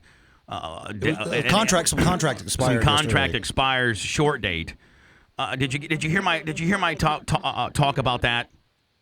Yeah, I did, and honestly, the commodities market's not my thing. The oil, I don't really know. I would assume that you're going to see a lot of smart money anticipating inflation, because you only have two ways out of this problem. Okay, all this does. But in perspective, this is not the greatest crisis you face as a country. The greatest crisis you face is the entitlement crisis as we age, and all of the Medicare, Medicaid, and Social Security and all that. This just kind of adds on to the camel's back, right? It's just more stuff. Right. But it's simple math. The United States has a huge, huge problem. It consumes more than it saves, and it buys more than it makes. You can't run a household that way. You can't run a country that way. And there are other people who benefit from that, other countries and the world economy that all benefits from that. But at some point, that bill comes due. No. And when it does, it's simple math. There's only two ways to solve it. You can tax your way out. Well, there's three. You can tax your way out, or you can inflate your way out. The third way is you default. You can choose Argentina's periodic solution to the crisis. Now, let me ask you a question. But meanwhile, it seems as though everybody is only going to vote for the candidate that says he's going to cut taxes. Cut taxes. How can we continue to cut taxes when our country is in the druthers that we are? You're just postponing the bill. So why? You're just basically like politicians want to do. On a credit card that you can't afford. The bottom line is Manson's Manson's right. These candidates got these credit cards, and they know that they got a 4 or 8 year window to use this credit card, and then they're going to pass the buck. And I think that's evident by what has just happened to us with Bush. The stimulus plan and the tax cut. I would, Brent, I actually vote for the guy. I don't know who's saying this. She'd say, you know what? I'm not cutting taxes. Your taxes are going to probably stay where they're at, or maybe be raised a point or two, because look at our country. I have got to fix this abortion that we're involved in. Unfortunately, that just doesn't gain any points. How'd that work out for Walter Mondale? Zero. When a politician says tighten your belt, he doesn't win. Yeah, no, you're right. Right. Unfortunately, you're right. But that would be what you'd have to do. Exactly. Now, Bob, let me ask you one last question because I'm running late. Yeah, I got to go myself. Go ahead. Bob, can we get out of this? Can we be okay? Will it work out? Is there a chance? Oh, yeah. Ultimately, yes, but there's going to be some pain. And the problem you have is that you have a country. Good God, we're sending kids off to die, and people don't turn down we're not trying to save electricity, we're not trying to save oil, and we're sending kids off to die. Who's suffering? We're supposed to be in a war? Who is making a contribution to that effort? No sacrifice. What pain am I suffering? Nobody. I'm not suffering any pain. It's almost like a TV program. It has no effect on my life. That's ridiculous. And you have a country full of people like that, and you have a country that wants to put off the reckoning and the realities. And so at some point, we're going to have to suffer, and basically it's probably going to be kids who are, 10, 11, 12 years old right now. They're going to have a very, very different life and economy than we had. They're going to be England or France as opposed to the United States. That's what we've done to them. Case in point. All right, I got to go, guys. I love your show. Thank you, care. Bob. Thank you, man. That guy knew his stuff. He really did. I mean, for him to spew that off, you go look at it, and it's right there. He's right on the money. So this whole big thing, for the most part, 5 or 6 years ago, whomever started this process was this default swap deal. Credit default swap. Where you go and buy, it's basically past the, it's musical credit chairs where you hot potato bad loans to the next guy at pennies on the dollar to get that debt off your books. And the next guy gets stuck with it, and he just keeps, it's basically credit hot potato. I guess It's a shell game. It's a scam. Yep. And nobody really, at the end of the day, is holding that money. It just keeps getting transferred and transferred because we don't have a gold standard anymore, and because banks don't have to have that much money on hand. If you lend out $1 million, you ain't got to have $1 million on hand. You got to have, a portion of that. And just looking at numbers that are a year old, $42.6 trillion. If somebody calls that marker, where does that money come from? I'm telling you right now, the only way we're going to be able to get out of this if a candidate, I don't know who that guy would be, would say, hey, listen, you know what? I don't know what to tell you. This country is in its worst financial druther since the 1932 Great Depression. If you want tax cuts, I can't give them to you. But that guy would be laughed out because we're so enamored with the word tax cuts.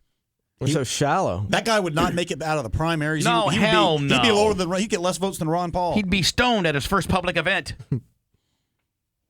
It's ridiculous. We all expect something for nothing, and not a one of us expect that this is going to be a roll up our sleeves and have to contribute in some way, shape, or form. And we don't want anything to be painful on us, and we want it to be painful on the next guy. The rich want the poor taxed. The poor want the rich taxed. The middle class they get screwed. Hell, they get screwed any way you look at it. More than anybody. If I was a president, I'd say, you know what? Lower class, below this amount, you're paying 1 extra %.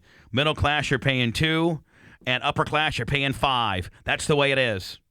And in 4 years, we'll be debt-free. I promise you. Or don't put me back in. I'm the biggest walking buffoon ever to walk.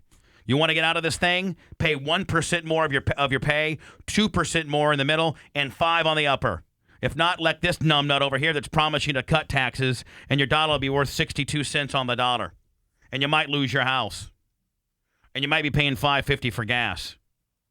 But that guy wouldn't get elected. No way. Hi, this is Penthouse Pet Jamie Hammer. Being on the Bubba the Love Sponge show was wilder than my partying days at ASU. Want to see how crazy I got? Go to BubbaRaw.com. You are listening to the Bubba Radio Network. What do people think of pasta from Pizza Hut? That's good. This is delicious. They can't get enough of Tuscany pastas from Pizza Hut. Choose from new premium bacon mac and cheese, medium marinara, or creamy chicken Alfredo. 3 pounds delivered with breadsticks for $12.99. Now get pasta from Pizza Hut.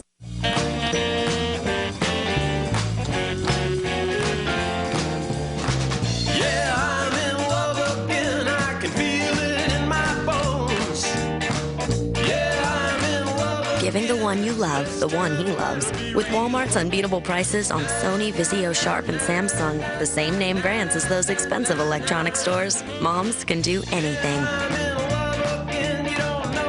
Save money, live better. Walmart.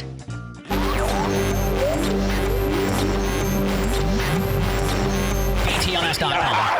Want to learn more about Bubba and his staff? It's all online at BTLS.com. This is the Bubba the Love Sponge Show.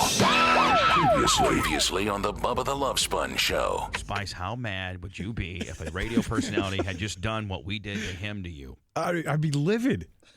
Furious. I'll sue. Add that to your lawsuit. I'm charging you with felony bird napping. It's outrageous. We took your bird. You can't take my African gray. It's my bird. Where is it now? It's at 4002 Gandy, and it's been there since 1994. And we're taking it. Unbelievable. You are listening to the Bubba the Love. Jammed up. I guess all the hard drive we had on it. Has the FU line been cleared, Spice? Do you know? That I don't know. They're working on it right now. It's crazy. Oh, they're working on it? Yeah, I mean, that thing was full in 10 minutes. Yeah, here's the promo for it. I guess we got a new, if you hate me or you like me or you're a hot chick and you want to rub yourself or whatever. It's anything goes line, basically. Did the master have his way with you? Verbalize your hate. Sir, we're professionals. 1-877-BUBBA-FU. No, I want Carl to put some rotators in there. Just, verbalize in general. Not necessarily hate. No. Why is it always got to be hate? I hate Bubba. He's a fat ass. He's a dick. No. That's funny. Hate's funny. Well, those are some hot chicks like taking care of themselves as well. I just don't want it to be a bunch of, hey, this is Jimmy Bubba's fat ass. I hate him. He can't drive a late model worth of crap down there at East Bay. I saw him one time, put it right in the wall. He sucks. Here we go. Get down. I mean, throw a guy a bone once in a while. Jesus, work with me, guys. Also, BubbaRaw.com. This afternoon, 3 clips of the Tom the Tree Man as the human wiffle ball. That was funnier than hell yesterday. That's going to be up on Bubba Raw. BTLS.com. Pictures of lummox that he took of Linda Hogan, which was all over TMZ last night. Drunk and passed out at Clearwater Beach. Bubba Raw 1 DVDs available to all FYE locations, whether you live in Jacksonville, you live in Tampa. If you can find an FYE, you can probably find our new DVD. A few minutes away, about 35 from Lisa Lampanelli. She'll be in Jacksonville, Florida Theater, Friday, October 3rd. She'll be actually in studio as well the 2nd. Love her. New HBO special coming out. One of my most favorite comedians by all. 9:20 today, my buddy, drives a 105 green late model. David Schmaus. Love that guy. He out East Bay. He's getting screwed over by some charity. He won a bike, a motorcycle. And I'm going to get to the bottom of it, try to help the guy out. Tomorrow, more topless we. Well, what fine entertainers are going to be tomorrow, Spice? From what place? I think we got 2001 girls. Fantastic. Thursday, Drew Lachey, brother of Nick Lachey. Believe me, it's only a rouge to be able to talk about his brother. And Friday, supposedly, TNA heavyweight Samoa Joe in the studio. Good work, guys. Brent, Spice, thanks. I mean, seriously, good work this week, full of booking stuff. Thank you. You got it. Seriously, I mean that. Thank you very much. Spice, I hope that I can get a hold of Pam Ioria and let her know that this is crap, and nobody supports her more than we do. What are you talking about? I'll get a hold of her. Well, I'm going to get into it right now. Nobody supports this woman more than I do, and Manson loves her. I think she's great. Ned loves her for other reasons. Finds her a little bit steamy. Older gal with a lot of power, a lot of stroke. Yeah, a lot of stroke. Love her. Pam Ioria, I tell you one thing, I hope that she doesn't stop on the local level and she continues. I wouldn't mind, after Charlie had his 8-year run, seeing Pam in there, man, and have the first female governor of Florida. That would be great. She is a woman that definitely represents me. I would vote for her over Obama or McCain. I would too. He's in a heartbeat. I would too. I love this woman. Pam, please listen to us. I guess there's a big Tampa Bay 10 cover of this. Oh, here it is. You know what? Here's the actual television article on it from 10. So they'll probably do better than me, especially if it's a decent type deal. And then I'd like to get into it because I don't find this a problem. I have a lot of respect for, on the surface, they're mad at the firefighters of Hillsborough County for looking at porn on their computer. I mean, are you kidding me? These poor guys. That's what you're worried about? Yeah, they're going to get in trouble, and it's just the Hillsborough County IT department monitored county computers and the fire chief. Give me a break. These poor guys. Cops and educators and firefighters and EMTs and our first responders are so crappily paid.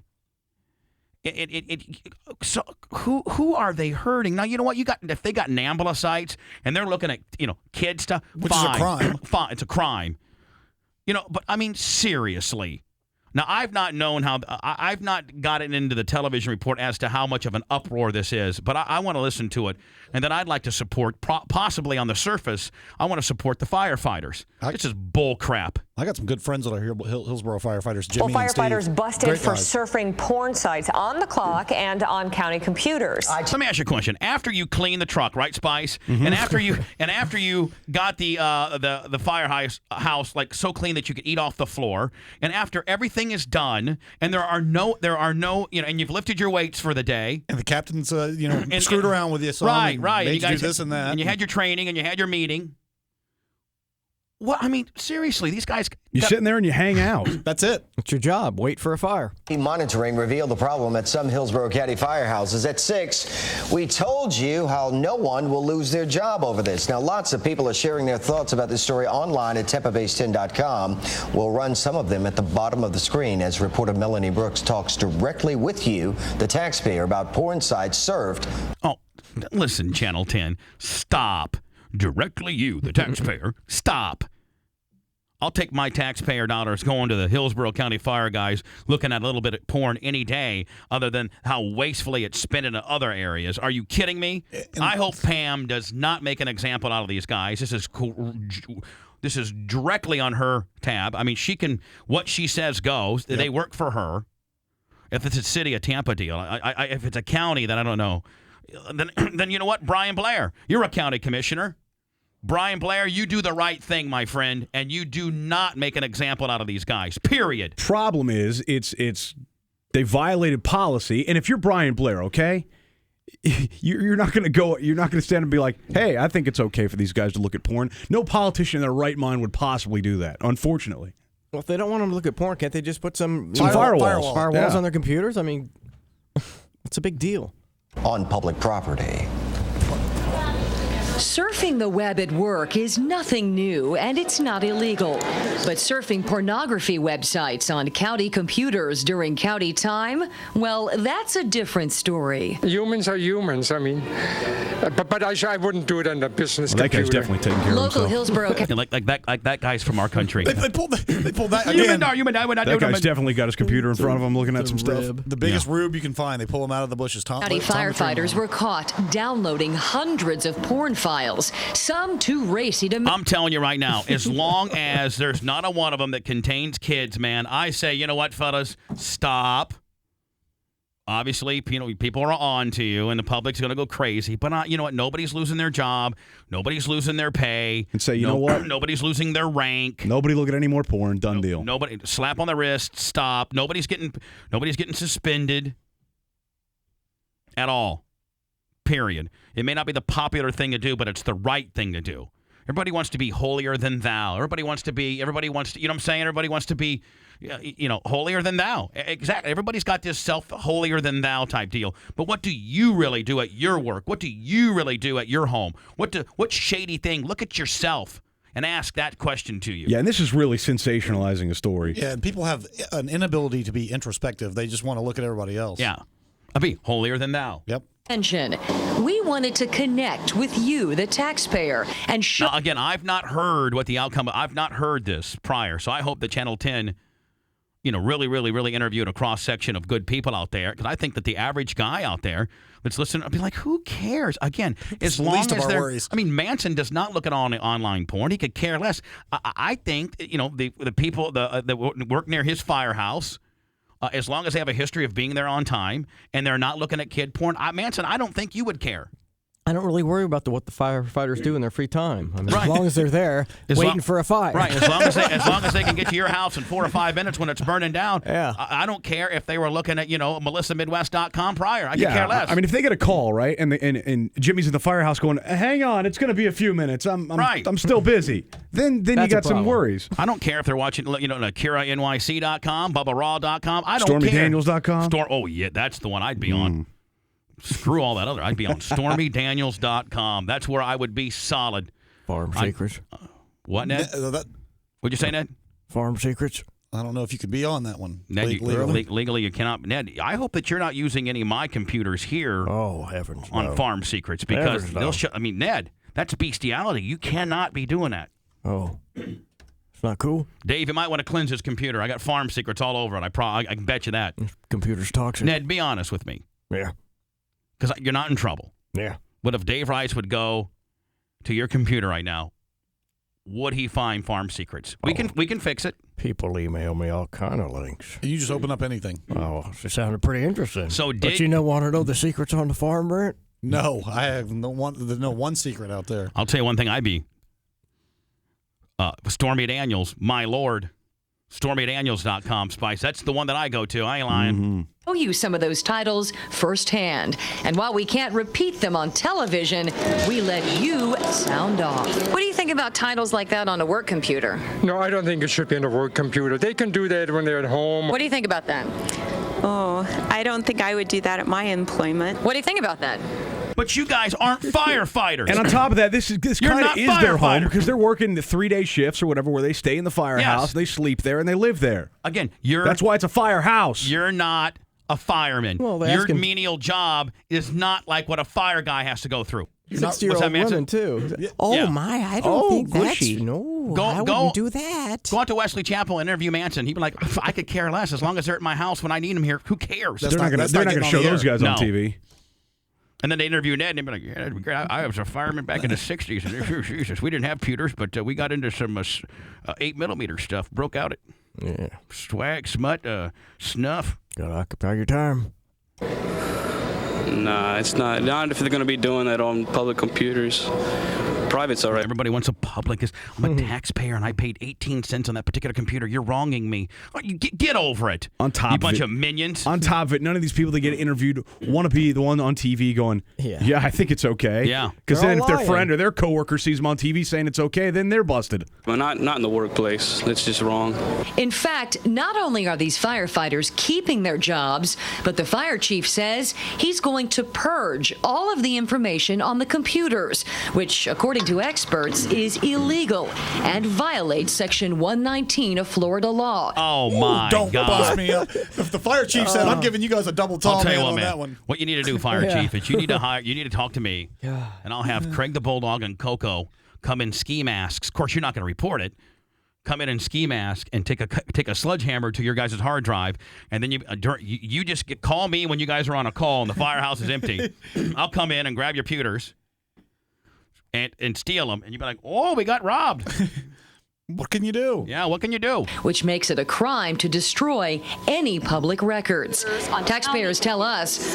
Man, you can't purge that fast enough, my friend. Get the Geek Squad from Best Buy out there. Purge. The firefighters did get this program called Zero Kill, Brent. You hit this program called Zero Kill, and it completely masks anything you've ever been at.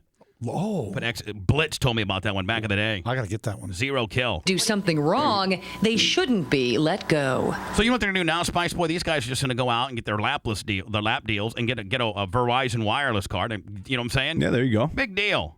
Time could be better spent than that. But don't fire him. Just give him a warning. Again, Channel 10, you could have not gotten a cross-section of people who do not represent this area in Jacksonville any more worse than you did, you jackasses. In Tampa, Melanie Brooks, Tampa Bay's 10. Here comes the Reggie Roundtree wrap-up. Like Reggie's not looking at puke.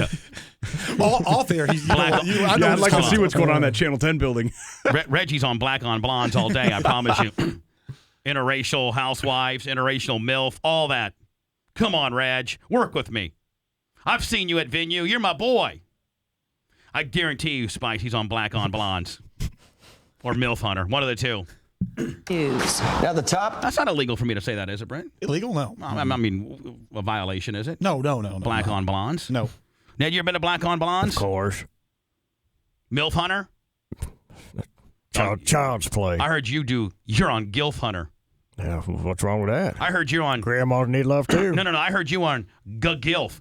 Great grandmas, I'd like to. Yeah, and Gilf Hunter. 2 firehouses with the most downloads include the Northdale Fire Station on Mapledale Boulevard and the Sable Park Station on Falkenberg Road. Gotta be kidding me. That's what you're worried about. Of all the crises we have, I'm telling you right that's now. the least of our problems and the least of our worries. I'm trying you right now, B. Brian Blair. First of all, Pam Ioria, if this is in the city, if this is in your jurisdiction, please do the right thing, Pam. Please. The one on Falkenberg Road, I think, is outside the city. And then the other Tampa. one being county. Come on, B. Brian Blair. Don't make an example out of these guys at all. This is Brandon from Holiday. Hi. Hey, what's going on, Bub? Yep. Hey, man, what was that kid's name you called looking at porn when you first come back? Carbuncle. Yeah, Carbuncle. And you didn't cut that kid an inch of slack. Yeah, and you know why? You know why? Because he's only here for 8 hours a day, and he's got a job to do. If he was here for 3 straight days, and after he had his jobs done, he was looking at porn, I don't have a problem with people looking at porn here. If your work's done. The guy was answering phones and editing bits and minimizing his editing program and looking at porn in the midst of doing work. Yeah, you can't be doing that. I mean, come on. That'd be like a firefighter, like Spice said. The alarm goes off and he's still trying to take care of himself to StormyDaniels.com and he misses the fire truck leaving. Now that's a problem. Now you're in trouble. Pam Ioria, man. Spice, blow a call into Pam. See if we can get her on the air to comment about this, and we'll give her, the number one rated morning show's perspective, a pulse on Tampa, what the community thinks. Clay, hi. How you doing, Bubba? Long-time listener, big fan. Thank you.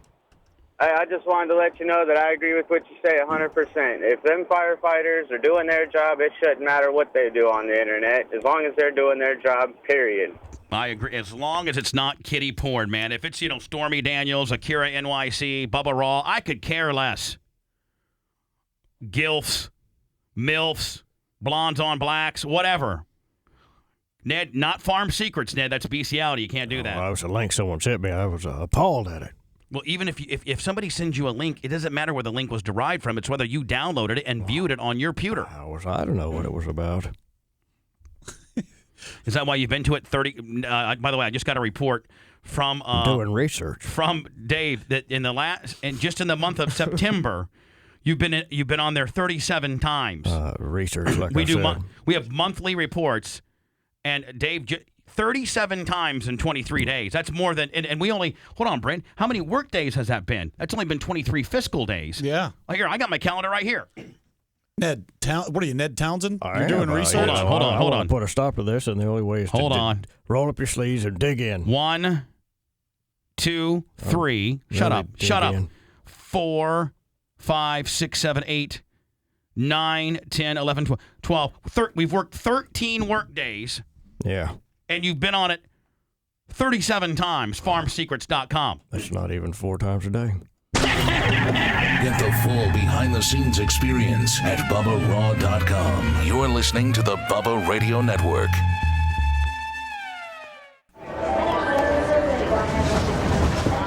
Big Papi じゃない？レッドソックスの。撮ってもらっていいですか？ちょっと待って、デビッド・オーティス？ちょっとみんな、ビッグパピやろ？Big Papi.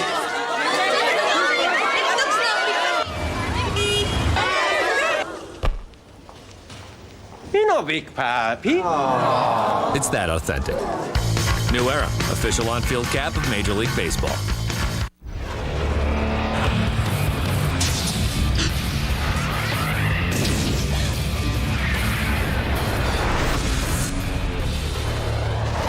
Ironman ability, LG ingenuity, together in every LG phone. It's his.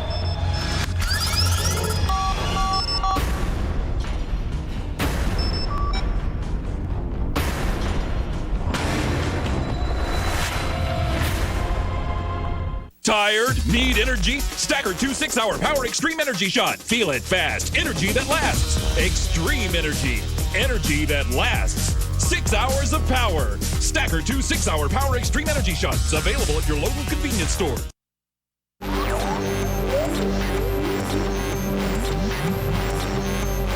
Let the word go forth, go forth. The revolution will not be televised, but it will be broadcast on this frequency. We're back to the Bubba the Love Sponge Show.com. Man. What the hell is that? Dude. Let your voice be heard. Are your pants wet? Yes. Post now on the new forums at BTLS.com. Previously on the Bubba the Love Sponge Show. Did you ever say to her, Linda, can you take off the orange lipstick? Can we get to the flesh tones? I mean, we are in the 90s. Oh, here it is. It's on my computer all blown up. Oh, God. Seriously? That long? You did it for that long, huh? Hogan, no wonder you cheated. I mean, God, I would have. You guys are brutal. I mean, I would have. That ain't right. I would have turned gay before I would have been cheated. Everybody knows you and me are homos, Bubba. Yeah, people want to know why Hogan started, having homosexual love with me. It's because, I mean, God, Brent, I look better in lipstick than Linda does. Yes, you do. You're listening to the Bubba the Love Sponge Show. We want ice cream. Ice cream in the story. Ice cream in the story? Who do I look like? Captain? Oh, wow. Kangaroo? Jesus Christ. I want chocolate sauce. I want whipped cream. Ooh, whipped cream. You guys know what makes whipped cream come out of that bottle like that? No. It's nitrous oxide. It's laughing gas. Does it make you laugh? Oh, wow. A lot better than Cool Whip, I'll tell you that much. Yeah. You see, you just gotta hold it like this so the cream don't come out and you get a pure stream of nitrous. That's good. Wow. One for you, and one for me. One for you, and one for me. One for you, and two for me.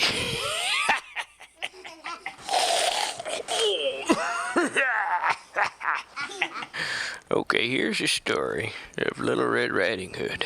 Little Red Riding Hood was taking a basket of goodies over to her grandma's house because Grandma was about to kick the bucket and she wanted to suck up to her before she died so she could get in her inheritance. So as she's walking through the woods to Grandma's, the big bad wolf sees her, and he decides to run on ahead to Grandma's house and eat Grandma, then dress up like Grandma and get in Grandma's bed and wait for Little Red Riding Hood. Why didn't he just kill Red Riding Hood in the woods and take her basket? Yeah. Well, that wouldn't be much of a story, then, would it? Why don't I just take your ice cream and dump it straight in the toilet? Eliminate the middleman. Sound like fun to you, Sherlock Holmes? No. Okay, so Red gets to her grandma's house. Corn dog. Corn dog. Pipe down. Corn dog. Don't push me! She knocks on the door, but nobody answers, so she goes in. She looks all around the house for Grandma, and she can't find her. Then she goes in the bedroom and sees the big bad wolf laying in Grandma's bed, dressed in Grandma's favorite black Crush's teddy. And she says, Grandma, what big thighs you have. No eyes. Yeah, whatever. Eyes. They're better to watch you through your window at night while you take a bath. Then Little Red Riding Hood said, Grandma, what a big nose you have. And the wolf said, they're better to snort coke when I'm staying up all night partying with the tigers. No, tigers live in the jungle. Who are you, Marlin? Wow. Perkins? At any rate, then Little Red Riding Hood said, Grandma, what big furry you have. Thank you, said the wolf. And with that, he leapt out of bed and ripped her to shreds. The big bad wolf was now free to eat what was inside the basket of goodies. Unfortunately, when he opened it up, all that was inside was a package of adult diapers and a tube of some cream that prevents dryness or something like that. What's that? It's something I'd rather not talk about. Do you ever wear diapers, Uncle Ned? None of your business if I wear diapers in my past garden. Did you tell him I wear diapers? God damn it, nobody's supposed to know that. As a matter of fact, I got right now. Who's gonna change me? Who's gonna change Uncle Ned? By the way, Rob, Wayne, and Dwayne, or Brian, Rob, and Dwayne, don't go anywhere. Manson, we got a very powerful tool, and I'm sure you know the names of Emerald City. All we have to do is say, hey, we need you guys to find the following. Bubba Army, find the following people. Boom. Why? That's what I want to know. Oh, spies. Who wants to hear that? Brent, we have a list of whys, do we not? That could go on forever.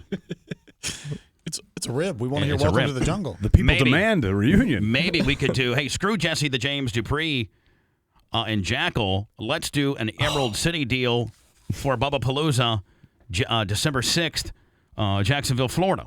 Brutal. Little brother. Right, which is more brutal? Brian Panelas, hi. Hey, buddy, how you doing? Good, sir. I have a question on your earlier segment. The guy was talking about the insurance, or I'm sorry, the mortgage companies being bailed out and all that sort of thing. I want to know where all of this is, and I don't know what the exact figures are, and I'm sure it's in the millions, if not the billions, on private mortgage insurance that's collected through these insurance companies. Now, I don't claim to be the smartest guy in the world either like you, Bubba, but I don't understand what all this is about. What is that private mortgage insurance for? I mean, if your LTV is less than 20%, you're required to carry the PMI insurance, correct? Yep. I know I do. I dish away $110 a month, which in my eyes is completely ridiculous. It's not protecting me any. So who's it protecting? What is the insurance for? Isn't it it's supposedly protect the lender, correct? Yes. Hell, I don't know, man. You're great point. maybe that's the problem that we have with the AIG situation in itself, because they've had to insure all this. Exactly right. And they've gone belly up because it's a downward spiral. It starts with it starts wherever and it ends up wherever, and everybody in between that process is getting screwed. Yep. Right. I basically thought that it was there to protect the mortgage company, and if you defaulted on your loan.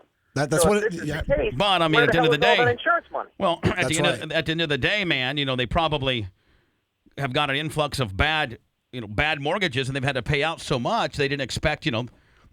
Probably a percentage of bad has gone awry to the point where they didn't think that many was going to go bad, so they couldn't hedge their bets, and they're done. Yeah. So because the extrapolations that they did were wrong. Right.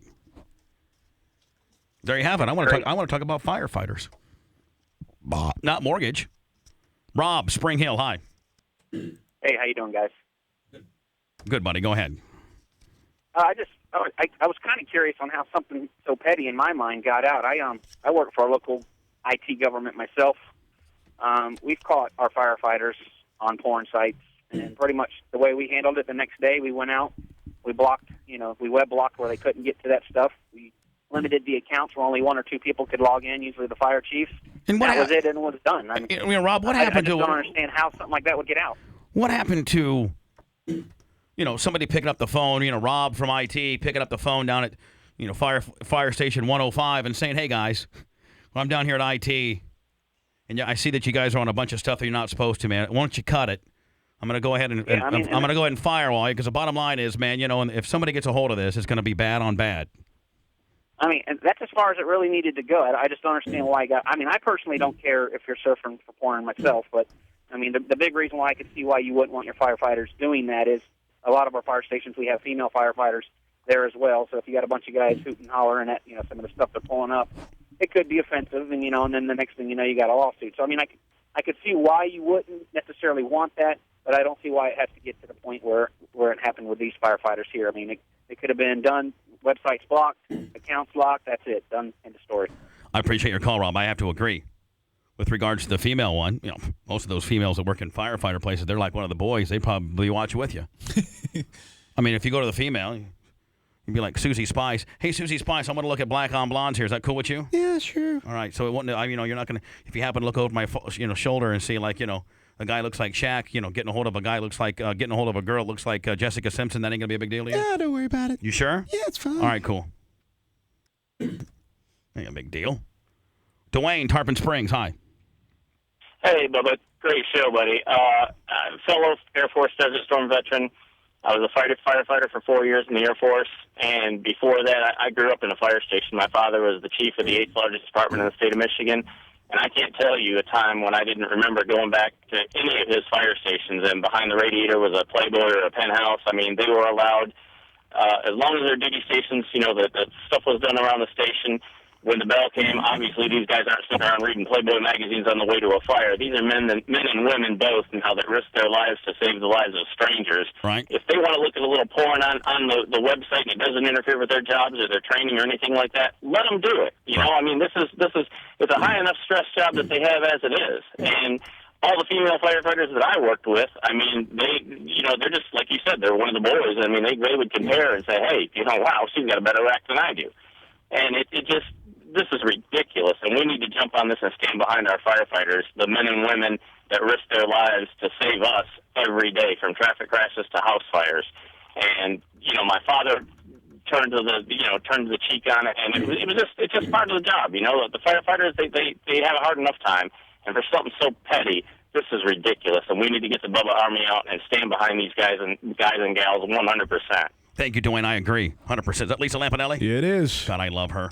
Hey! What's up, baby? I just got off the phone with a bunch of blacks in Norfolk. It's good to have a nice connection that ain't prepaid. These colors, they don't know what to do. Lisa Lampanelli will be in Jacksonville, and she's going to be there Friday, October 3rd. We might have her in studio, actually, the 2nd. I love her. I actually had dinner with her over in Orlando the last time she was here. I couldn't make it to the show. Yeah. But I drove all the way over there. I really love you. Wasn't that fun? Like we had that dinner with your wife? Yeah. She's so freaking hot, dude. That's the first time you've met my wife, I think. Let me tell you, she was wearing just a wife beater and jeans and had this lovely Louis Vuitton purse that I bought, so now I pretend I'm her. Really? Yeah. Now, were you looking at her like in a lesbian type kind of deal? No, I was just thrilled for you because you're fat, and it's really shocking to me. I mean, you're a large man. We're large people, and you scored, dude. I got to get famous like you. So the bottom line is, because I'm fat and I scored something like that would be like you being fat and scoring Brad Pitt. Yeah, exactly, or maybe Spice. See, that's the thing. Now hold on. Wait till you see Spice next Thursday, because since March, he's been on this regimen, and he is, I mean, you wouldn't believe what he looks like. He's all buffed out? Oh, my God. He's been tanning. He's got, abs. I mean, he's... Well, I've heard good things about you too, Lisa. But unfortunately, I heard also that you swore off men for a while here. I can't bang until next June 17th. Why? Because I went to fat camp, as you guys know. Right. Told you the story. And I have to swear off, codependent relationships and banging men who are inappropriate until June 17th the next year. But after that, I don't care. No, hold on. Men that are inappropriate. Now, do you think Spice is really appropriate? Oh, totally appropriate. Well, I mean, yeah, he's not involved in a relationship. He's single. Yeah. You guys have a history. Well, how about I just let him bang my opening act? She's cute. Well, now, hold on. The one with the curly hair? The redheaded girl. Oh, Heather thought she was not cute. much for gingers. Heather thought she was cute, by the way. She is a doll. Yeah, and she'll throw one to Spice Boy because she's has a big crush on him. Really? I'll bring her in the studio next time. You guys see if you hook it up. I mean, really? I don't even need it. Now, hold on now. But Spice would not be, I don't think, part of that inappropriate crowd because, one, he's single. Two, you guys have known each other for a while, so it's not like, somebody off the road. Right. I mean, there's all the indicators of him not being inappropriate. Then I'd fall in love with him, and then it'd be all creepy. Or he would fall in love with I wouldn't let you fall in love with me. I'd slap you and hit you and beat you until you left me. Right. Oh, that sounds hot. I don't care what anybody says. I mean, he treats you like the average, man that you're usually with. That's truly true. Yeah. I'd totally deject you. To me. Except Spice Boy's not looking for you to pay his way in life. He's got his own gig. That is pretty good. Yeah. Hey, you know what? You never know. Well, at least put it this way. You probably got a 75% hit with either me or her down there next week. Really? Easy, Lisa. Easy. That's the clean version. Well, no, that's not necessarily the clean version, but I dumped it. So I mean, is it not funny to talk to me here, and then sometimes you talk to me other places, and it gets crazy, does it not? Insane.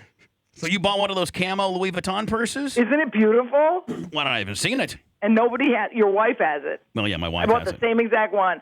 And let me tell you, I'm just trying to be exactly like her. So I'm rounding up fat guys. This would be great. Hey, how's the show going with Jim Carrey? No, hold on. Let me get into that. Oh, okay. You're gonna now, is that the ongoing scuttlebutt behind my back? Bubba the fat guy's got a hot bitch. I mean, that's not cool. You're supposed to be my girl. Okay, first of all, scuttlebutt. Really? Is that really how you talk now? I mean, in all fairness, Bubba, that's the scuttlebutt everywhere. I think it has been for years, hasn't it? Wow. No, I'm just kidding. Wow. People say nothing but the nicest things about you. What did your little gal pals that we had dinner with, what did they say about us? They thought you were the greatest couple ever. Really? Because, see, we have no examples of appropriate relationships in our lives. So they were like, they are so much fun. Right. She's so gorgeous. That's pretty much it. Bubba's fat. No. Nobody. Yeah, they did. Might as well say it. Yeah, they did, Lisa. As soon as you guys walked away bitch. from the table, Lisa and whoever she was with was going, Jesus Christ, can you believe he stored that? No, prime absolutely example. not. We actually said, isn't it great how personality overrides looks? That's the kind way. Hey, Brent, of I saying never it. thought in a million years that Lisa Lampanelli would use me as her subject matter for most of her jokes while I'm interviewing on my show. I'm just kidding. I just really love you. And it was really cool to spend time with a couple who got along and who weren't bitchy to each other. And you'd let her make out with other chicks. I think it's beautiful. Yeah, she wanted to make out with that dark-haired one. Hang on, you guys were at dinner and she was just making out with people? No, we were talking about. I said, hey, listen, if Heather, we've not really encountered this too much, but I said I don't have any problem. If Heather wants to hook up with a chick, I ain't got a problem with that at all. Who would? Brent didn't have a problem with it, do you? No way. Am I gay? Yeah. Wow. No, I forget which one she liked that were there. I forget which one. Well, we'll make it happen because you've helped me sell tickets all over the place, so I might as well throw you a broad. Anything I can do. Now, I'm like the Godfather. Ask one favor. Now, let's talk about how close is the HBO show? Oh, we got the script. from the writer. Jim Carrey loved it. He flipped out over it. Right. He had a couple changes, which means, of course, the very minor things. And we should get draft 2 of it today. Right. And then we're handed it into HBO. So hopefully we'll be shooting the pilot in January. Now, who's doing what on this show? Because maybe I'm confused here, but I thought Jim Carrey was doing a lot of the writing, and you were doing a lot of the writing. It's his idea. Okay, his and idea. And then you hire a professional writer to do it. And then who's the writer? Is anybody we've heard of? Anybody? You haven't heard of his name, but you've heard of the stuff he does. He won an Emmy for writing the Rat Pack movie Okay. for HBO and that Ving Rhames movie, the Don King one. Yeah, Only in America. Yeah. Mm-hmm. So he wrote those 2 and 1 Emmys for him. So that Jim loves him. He's amazing. Now, have you got any ancillary characters that maybe you guys like? I mean, it's based around you. Yeah. Your mom owned a comedy club in L.A. She died. She handed it over to you, and then the ins and outs of all the weirdos that come through comedy clubs. Yeah, it's pretty much all the different, comics who are dysfunctional, et cetera. So there's like a character that's kind of like Dave Attell, a character who's kind of like Kinnison, a character who's a fag, but a mean fag. I'm sick of like nice queens on TV, like Will and Grace type queens. Right. You got to get the bitchy ones with the AIDS. Those are the ones who are funny. The bitchy one with the AIDS. Yes, always,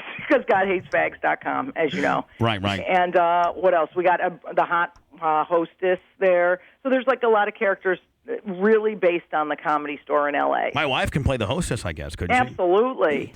You want a cameo as the fat guy she won't have sex with? Sure, might as well. Or I could be Sam Kinison, I guess, right? You know what? Actually, that's not a bad idea. Yeah, make me be Sam Kinison. Hey, he was great, self-destructive, and large. Not only that, but he also had hot bitches, did he not, Brent? Oh, exactly. definitely. Me, Bubba Kinnison. Hell yeah, Bubba Kinnison. That's your new nickname. I'm kind of like a cross between Sam Kinison and Don DeLuise, I guess, wouldn't I be? That'd be sexy. Don DeLuise. Now, Lisa, you're weird in the sense that I can't name another female comic who does what you do. No. So I mean, who was your idol coming up? I mean, as you no woman in the right mind popularity. would be that. No woman in the right mind would be that rude. That's what I'm saying. Well, I mean, it was that I like that dirty Jew Rickles. So you're a big Rickles fan. Big Rickles fan. fan. Yeah, and all them roasts. Like anybody who was doing those Dean Martin roasts, I was a fan of. So, there was really, you're right, there's nobody else kind of doing that loud, obnoxious stuff, but it seemed to work for me. Yes, I'm no did. Sarah Silverman in looks, but I'm damn funny. I love Sarah Silverman. But now, Lisa, let's give yourself some credit. You went to fat camp, and she's looking smooth. I mean, you have lost, since I've known you in 2 years, you've probably lost 60 pounds. You look great. Oh, thanks, man. I mean, it's really difficult because, right? But it's hard because it's like my one thing that, that's my little addiction. You know how hard it is to give it up. But here's what I don't understand. Yeah. When you were fat, you used to hook up with a bunch of dudes. Yeah, and now you're because she was fat. Now you're in better shape, and you're not giving anybody that booty. I don't get it. It's because I value myself more. Yeah, her self-esteem is my raised. My self-esteem went higher, so I don't have to bang guys for, geez, you're such a puss when it comes to morning radio. Well, you got to understand, though, honey. I know, they don't pay enough. No. Hold on. Here's the deal. Is that we have such a large target because I am the most fine guy that, what would probably fly on somebody else's show won't fly. Oh, gotcha. Hey, I don't want to get you in trouble because then I got to hear, I'm fired, Sirius don't pay enough, whatever. Right. So and you would hear that, too. I know. I mean, Lisa makes $250,000 a gig. What a bitch. I love it. What's that? I said she makes $250,000 a gig. Boy, every time I talk to you, my price gets higher. This is good for my self-esteem. Why do I need to bang blacks when I got you? Exactly. I'll just be your self-esteem guy. Spice, what were you going to say? Well, I was going to say, whatever happened with you and BJ? Did you and BJ ever hook up? Oh, yeah. He's gonna start doing some security work for me. Good. The tour manager guy, I know. I thought I was gonna be like a whole lot more popular and like have more hits on my life and stuff, but nobody wants to kill me. Well, here's the bottom line, man. The last time I talked to you on air, we couldn't talk about the Chicago Bear that you hooked up with. But, I could never say his name. I told you the whole story. Right. Well, but then I had dinner with you over in Orlando, and you're like, I'm sick of worrying about him. I'm just going to start letting it rip. And I don't know if you remember if you thought I would remember that. But actually, during dinner, you said, hey, listen, you know what? You're such a liar, dude. I never said that. Yes, you did. No. You said, I'm sick and tired. I felt so bad about it that I even changed a little of the joke to hide his identity. Right, but I stuck in the wrong number on the team and she and stuck the wrong in the wrong position. in the wrong year. Yeah, I just felt bad because the guy. Put it this way: he's 23 years old. He's in a relationship. To me, a random hookup back then was nothing. Obviously, he had a girlfriend who would get all angry with him. But, he's black and should figure out if you need to cheat, you don't do it with some big mouth comic who's going to tell everybody on Howard and Bubba. But now here's the bottom line is, we're only heard in Jacksonville and Tampa on this show. Dude, no freaking way, man. We don't have any, with your sweet talk. We don't have any connections to Chicago. You hook up with a Chicago Bear of some sort. He's still on the team. I mean, come on, Lisa, give us something of substance. I mean, we've had to dummy this show way on down just for it to be because you're such a loudmouth, dirty whore. I mean, work with me. Throw me a bone. I mean, you've made fun of me. You called my wife a chubby chaser. Work with me, bitch. Chubby? Yeah. Really? Okay, listen. I can't give the name. Maybe I'll do it like on my new album. I might put it backwards like they used to on the record. Like a Prince backward mask kind of deal? Yes, when they would say, hey, Paul is dead, Paul is dead. Devin Hester. I'm sorry, dude. Yeah. Why don't you congratulate me on all my success? That's a good way to do the show. I think the only Chicago Bear she could hook up with, maybe William Perry. The Fridge. I loved him. Yeah, I bet you did. He was hot. That's the only guy you're hooking up with. Bull, I could have gotten Gale Sayers and Brian Piccolo. Yeah, on a tag team, Willie. Maybe you could dig up Walter Payton and have your way with him. Absolutely. If you think you're going to hurt my feelings enough to make me reveal the name, you're sadly mistaken, mister. Lisa Lampanelli, Friday, October 4th. If you've never seen this sick bitch before.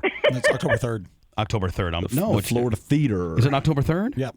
Is it? That's what her website says. Yep, October 3rd at the Florida Theater in Jacksonville. Right. You're right. She might be down here the second, Spice. Yeah, she's. I think you're gonna swing through here in the studio. She's gonna fly her big ass first class down here. Absolutely. There's no way I'm playing coach no more. I want to get a look at you. I want to get a look-see. I'm all right. I'm still not where I want to be, but who is? How much more weight you want to lose? 50. Yeah, about 73. 73. No, so now you went from being obese to just overweight? Anymore, as long as I don't overeat and act like an idiot and bang the blacks. Don't overeat, act like an idiot, and bang the blacks. That's like my regimen. That's my program. That's a good mantra. Don't overeat, act like an idiot, or bang the blacks. But for years, banging black guys was your deal. That's your deal. That's what put you on the map. I can still make up stuff and talk about it in my show. Well, that's true. That's true. I'm not going to bang no Filipinos, though. You're not? No. I'm sick of that because I just got back from Reno, dude. Seriously? Filipinos run the freaking West Coast. Do you know this? No, we're not familiar with the Filipino phenomenon. They're very creepy, man. They got those Asian eyes, black asses, thick complexions, and they act like homos. That's Lisa Lampanelli, ladies and gentlemen. It's like the Swiss Army knife of minorities. It's not the views of Cox Communications or me. Dating a Filipino is like dating a black without the arrest warrant. Now, what's that now? A stadium full of Filipinos. No. Is that what she said? What? Stadium. Oh, dating. I said dating a Filipino is like dating a black without the arrest warrant. You're like a stadium of Filipinos. Well, as small as they are and as big as you are, that would make a great combination, right, Brent? Sure. It'd probably take a stadium full of Filipinos to be able to satisfy. It's true. I stood up and 3 of them fell out. You think the Jews are small? Yeah. Oh my God. I love easy. you guys. You're crazy. Lisa Lampanelli. Now, Lisa, is there a chance that little redheaded freak would hook up with Spice Boy, you think? I think she'd go down faster than Lehman Brothers. Now, does she go on the road historically, to get a little crazy? Let's call it that. In her past, she has. In the recent past, yes. She likes a little something now and then. She might be afraid that you'll talk about it on the air, so she might have a problem. Well, that actually would help her career. She's virtually unknown right now. Yes. But if I would get on both of my shows and say, Spice, tell me about that little redhead. Oh, absolutely. I'm going to tell you all about it. Yeah, and then would you plug my shows? Well, Lisa, when do Lisa, for God's sake, I plug your shows regardless of where you're playing. That's true. So, I give you carte blanche with me.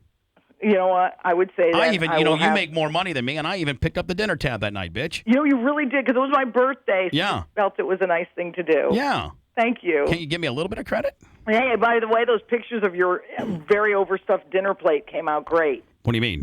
Remember I took a picture of your enormous dinner that you ate? Hang on, what did he get? What did he eat? I don't think I ate that much. Oh, dude.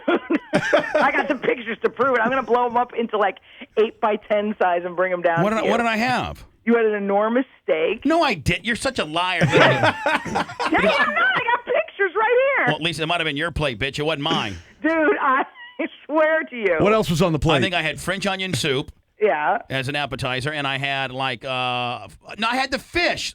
I had the fish, Lisa, you lying bitch. Go ahead. Call me to see word, mister. No, I can't. Listen to me. Was it a marlin or was it just a tiny fish? No, I had a...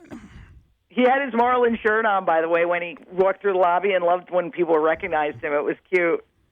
She's such a dick. No, it was really cute because he was very subtle. He wore an enormous 3X Marlin shirt that said Bubba and didn't expect anybody to say, "Hey, Bubba, how you doing?" I really wore a Bubba shirt. Mm-hmm. You did? Lisa, I did not. I had a button-down black shirt on. You. Oh, you're such a liar! I'm so bringing my. Then picture. you bring the pictures. You bring the pictures. I will. You bring it. You big nose C. Listen, you're a big fat guy. You big-bellied, shotgun-belly, big-nose, female Don Rickles looking bitch. Throw in Jew, why don't you, anti-Semite? No, I'm not gonna. That's you. Okay, you're right. The anti-Semite expressions can come strictly from you. I cannot wait to send you these pictures. Dude, it's you in that big Rays shirt. It says Rays on it. Oh, yeah, I had my Devil Rays jersey on. That says Bubba on the back. How's that a black button-down shirt? Oh, you're right. I have my Devil. You're right. I forgot which one. Well, I have so many dinners with important people, Brad. So did he have a steak or no? No, I didn't have a steak. I had the fish. Whatever it was huge. Oh, it was huge. It was Moby Dick. Shut up.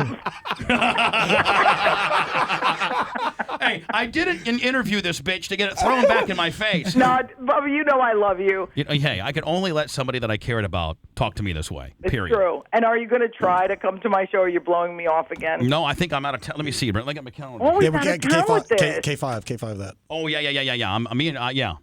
I cannot. Lisa, I'll privately tell you where I'm going to be. Okay. Which you'll understand. But I can't believe she's not there. No. It's a short. Hey! Okay. Yeah, I want Lisa, to hear about this You're off a the hell of air. a lot more prestigious than you are in this particular little world. No, I'm sure it is. Mm-hmm. I know I'm nobody. And boy, when I tell you where I'm going to be. Oh, I'm so bummed I'm not going to be there. Well, hold on. Do you know what I'm talking about? Yes, I do. Yeah, so, now who's the hot guy? No, you're totally. Are you kidding? I knew you were connected. Yeah, but I mean, now you got a whole new sense of respect for me, don't you? Well, no, I always knew you'd be going I'm a to that. fat- I always knew you'd be going. Now I'm a fat, cool guy. Now I'm a fat, cool guy with a hot wife that's going to this cool-ass deal, bitch. Maybe you're not even fat anymore. Yeah, maybe I'm like 193 pounds right now. That's true. Exactly. It's what I thought. Well, please convey my love and respect. I will. Hey, 12. Hey, honey, I will talk. I'll call you later today privately. Okay, so we Okay, can. listen, I love you guys. Thank you. Hello to Jew. Hi, Jew. I hear you in the background. That's Manson. She calls Manson the Jew. He's the funniest guy. I'm telling you what. He doesn't say much, but he's a funny little You know Jew. what? He'll drop him in. I tell you what. Don't screw it up with him, Bubba, because you'll be nowhere without him. That's right. Thank you, Lisa. Where you got to have a funny Jew on staff at all times, and I have him. Absolutely. God bless. Love you, honey. I love you guys. Bye. Lisa Lampanelli, Friday the 3rd of October, Jacksonville. Jacksonville, I will tell you this, man. Whoa. You've never seen a show. There is nobody that's sacred.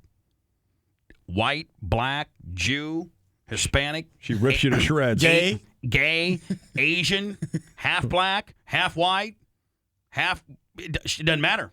Herself, the people who work for her, the person that stands up to go to the bathroom.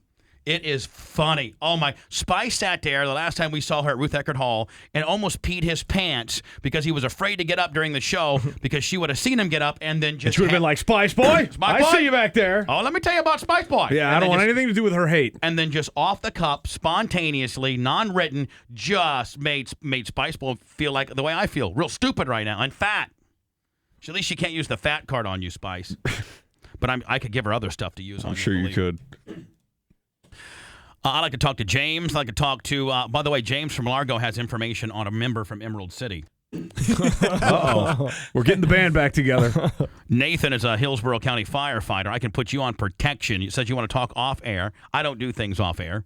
So go back to the phone screener on line 1, guys, and see if we can put him on protection. If not, hang up on him. And Mark as well. A comment on the firefighters. All you people next. Hold on. Well, you'll probably hear that on the Best Of show. After this, the Bubba Radio Network returns after this. They say the best weapon is one you never have to fire. I respectfully disagree.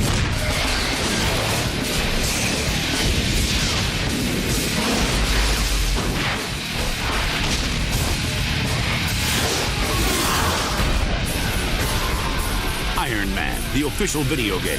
Rated T for teen. Available now. Good luck keeping up. With the Dish DVR, you can record 2 shows at the same time. Excuse me, Frank, but did I hear you say something about 2 at the same time? That's what I'm saying. That's what I thought you said. Thank you, Dish Network. Get the best HD DVR, free. It's better than TiVo. And 3 months of programming, free. Never miss anything with a Dish DVR from Dish Network.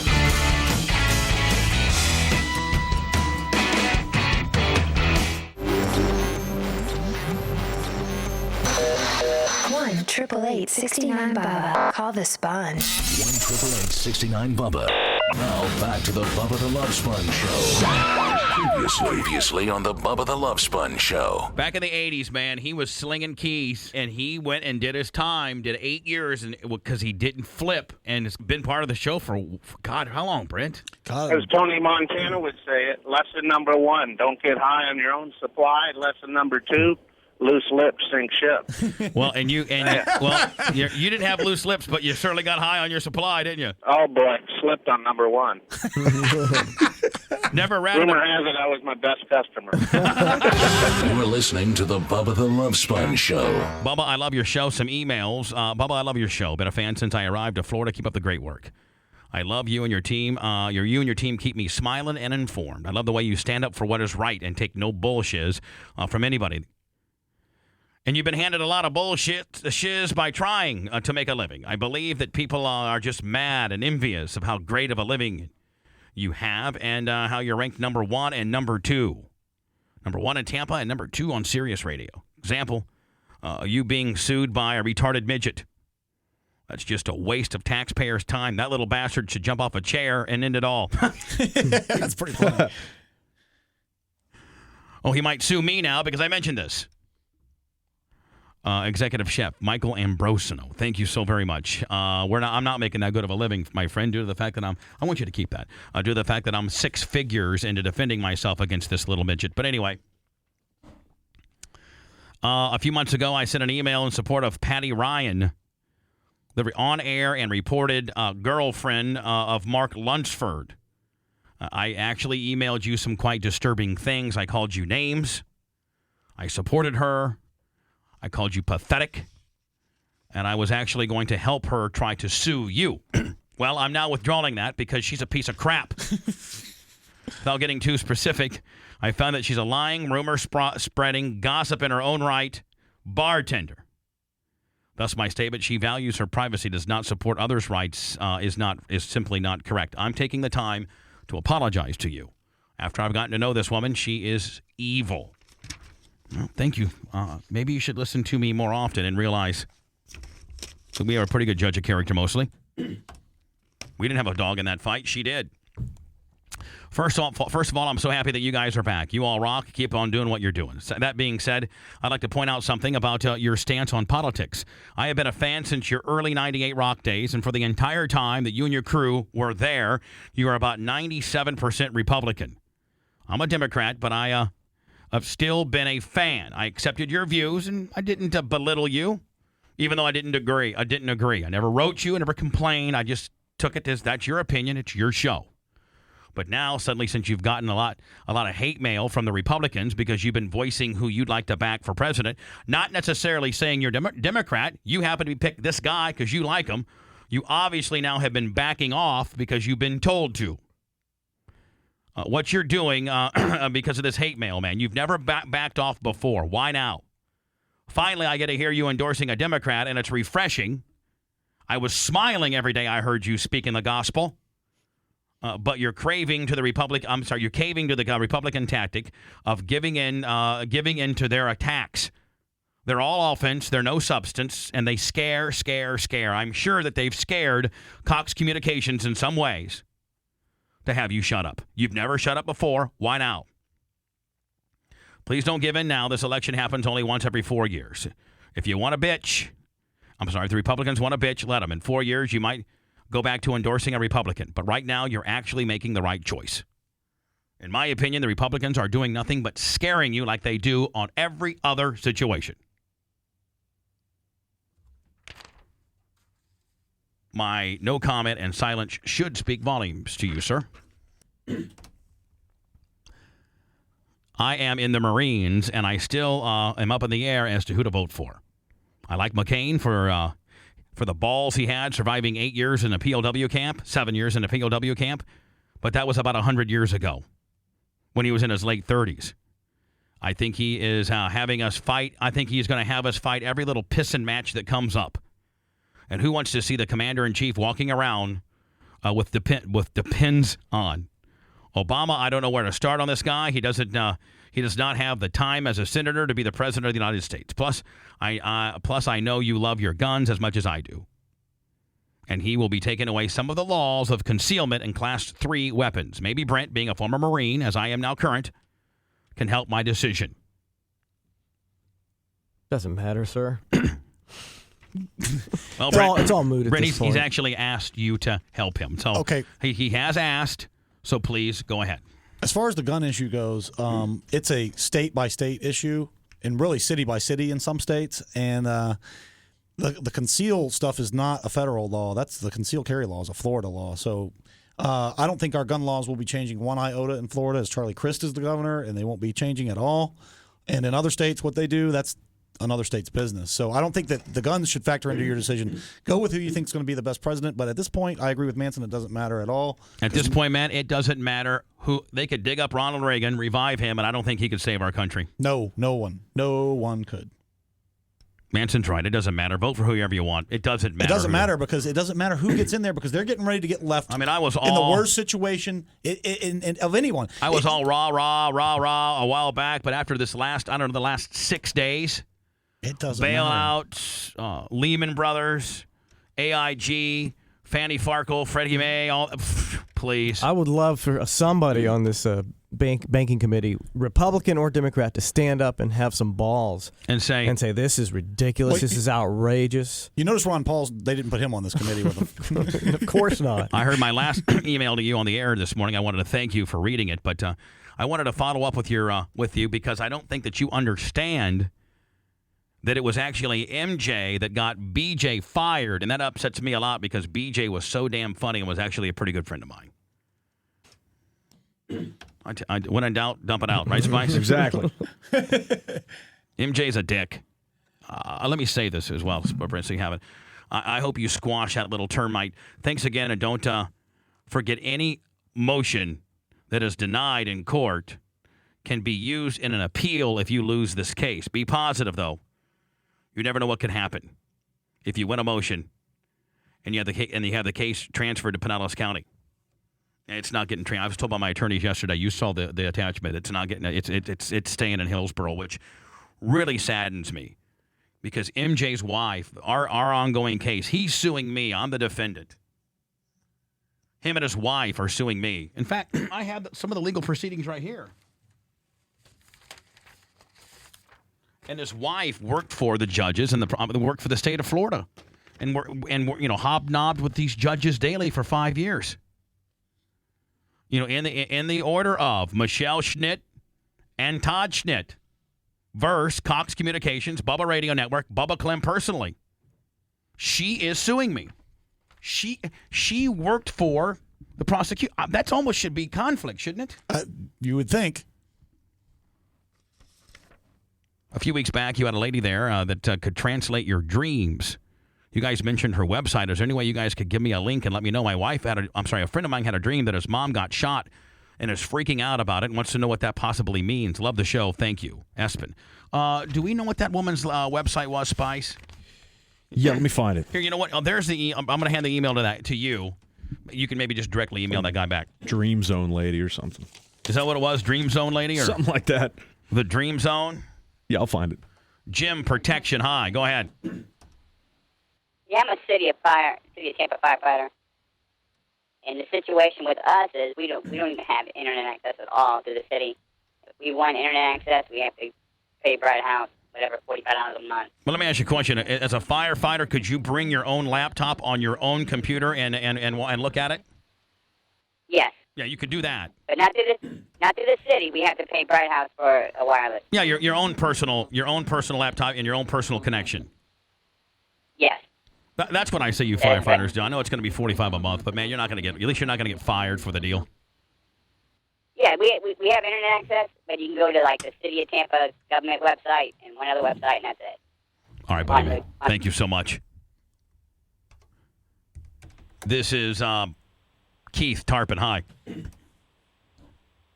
Keith going once. Keith going twice. Yes. How are you today? I was just calling to comment on Warren Sapp on Dancing with the Stars last night.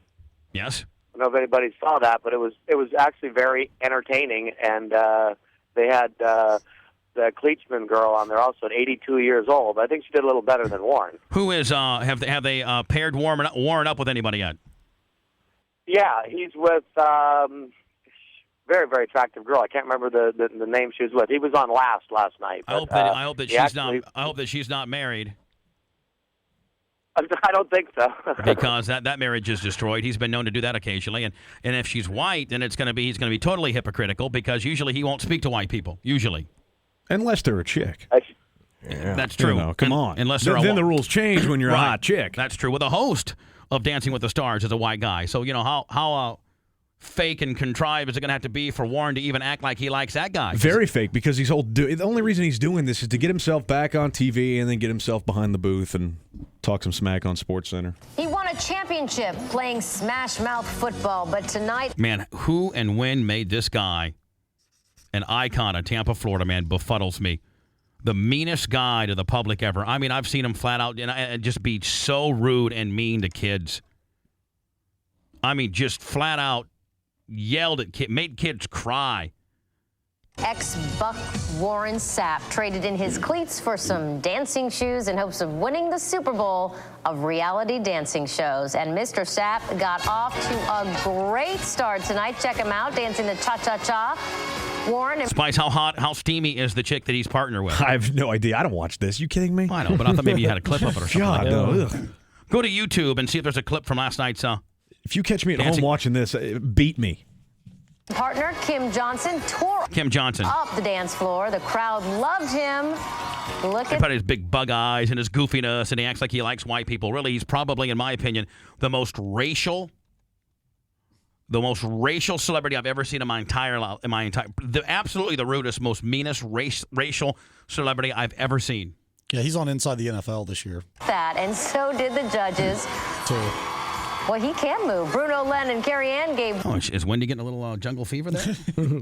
Warren and Kim a total score of 21, which was one of the highest scores given, and he can move. Obviously, Dancing with the Stars on ABC. It's a cross-promotion here. She is hot. No, he's a pretty big dude. You can really... But, I mean, she keeps going on and on and on. I mean, is she getting a little bit crazy? Is there a piz huddle down Belize? People love Warren. You can really move. Look at that.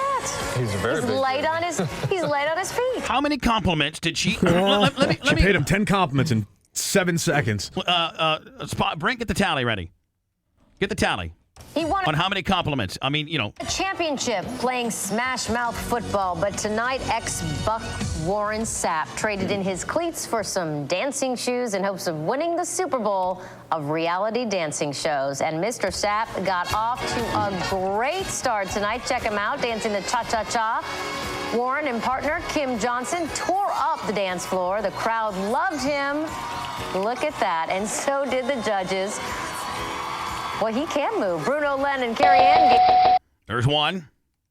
Warren and Kim a total score of 21, which was one of the highest scores given, and he can move. Even though he's a pretty big dude, he can really move. Look at that. He's light on his feet. I think he's going to last a while. I think he is. He either charmed the judges or scared them. I didn't dare give him anything below a 21. I'll tell you, I hope he goes to the finals, and I bet it'll get him in really good shape. Everyone loses weight on that show. Yeah, that's true. How many total? 6. 6 and 58 seconds. 6. 1 every 10 seconds. I think Wendy Ryan, we might be onto something here. And I think Sapp's got a good chance at banging this broad, in my opinion. Can I see a picture of her? Well, yeah, but her name's, again, Kim Johnson. She was engaged to a guy for 2 years, but broke it off after becoming involved with her dance partner on the Australian version of Dancing with the Stars. Oh, so she has... She's got a history of this. I'm getting my wireless. I'm heading over to Spice. So she's got a history of liking her partner. Yeah. Well, how much... Didn't the race car driver hook up there's been a lot of people that have hooked up with their dance people. Yeah, well, you just imagine you're spending probably 8 to 10 hours a day in close physical contact. She looks like with Stacy somebody. Keibler. She does. Brent, you would think that it was a Stacy Keibler. And It does look like her. And Sap loves them blonde bitches.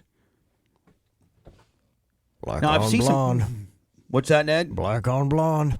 It always goes back to that, doesn't it, Ned? It always goes back to that. Black on. Look at the jugs on her. She's steamy. It always goes back to where, Nedley? Black on blonde. Yeah. You never see like a black on brunette. That's not like a big deal, is it? The contrast. What's that? It's the contrast. Black on blonde. Oh, you mean the contrast? Yeah. Contrast. That's what you're gonna leave it as contrast? Contrast. You getting hot on the contrast? Pretty much. Call them winners, exactly. Call them whatever you want. Joe Madden is making it work. The Rays are pushing for the division title. So what does Joe Madden do? What do you call it, Ned? Contrast. Puts rookie pitcher David Price on the mound. And again, just like most of the moves that Madden has made this season, this move works. Price was tough in his first major league start. In fact, Price gets Aubrey Huff. This kid's going to be good, isn't he, Brent? Oh, my God, is he good? This kid's like 20 years old, right? Something like that. I mean, he's going to be he's tough. young. I was sitting there watching him He last was a night. number 1 overall guy 1 or 2 years ago. Deserved it. I was watching him last night. He has amazing stuff on Lefty, his ball. too, right? I believe so. He didn't give up a hit through his first 4 innings, and Huff, you remember, always kills the Rays. So Price in control early. Now the Rays have the bases loaded. In the 5th, Aki sends this to right. That scores 2. Gabe Gross and Eric Hinsky. That was the Rays' first hit of the game. Price into a jam. Bottom half of the inning, he walks in the Orioles' first run. Then he gives up a sac fly. So he goes 5 1/3, gives up 4 hits, 1 earned run, strikes out 3. Jason Bartlett with a shot right down the line. Only 1 run scores, though, because this idiot leans over the rail and picks up the ball. He tried to duck out of the stadium later, but the cops stop him. Rays take a 3-2 lead. The final, Tampa Bay 4-2 over Baltimore. It was such a change watching the game last night, and you could hear in the stand. I mean, the game was obviously at Baltimore, right? And in the Baltimore stand, you hear people going, "Tampa Bay Rays!" Like everybody was screaming the chant of the Rays. Yeah, for the first time. For the first time ever. I mean, yeah, the stands were empty, but there were more people this weekend at the Gibbs Middle School flag football game. Yeah. Oh my! Because the city of Baltimore's just given up on them this season. They're done. You know, Aubrey was along. Well, he was a right all along. It's a horse shiz tis. That was the grossest thing I've ever heard in my life. Time for a sponge break. Are you some damn moron? You're listening to the Bubba Radio Network.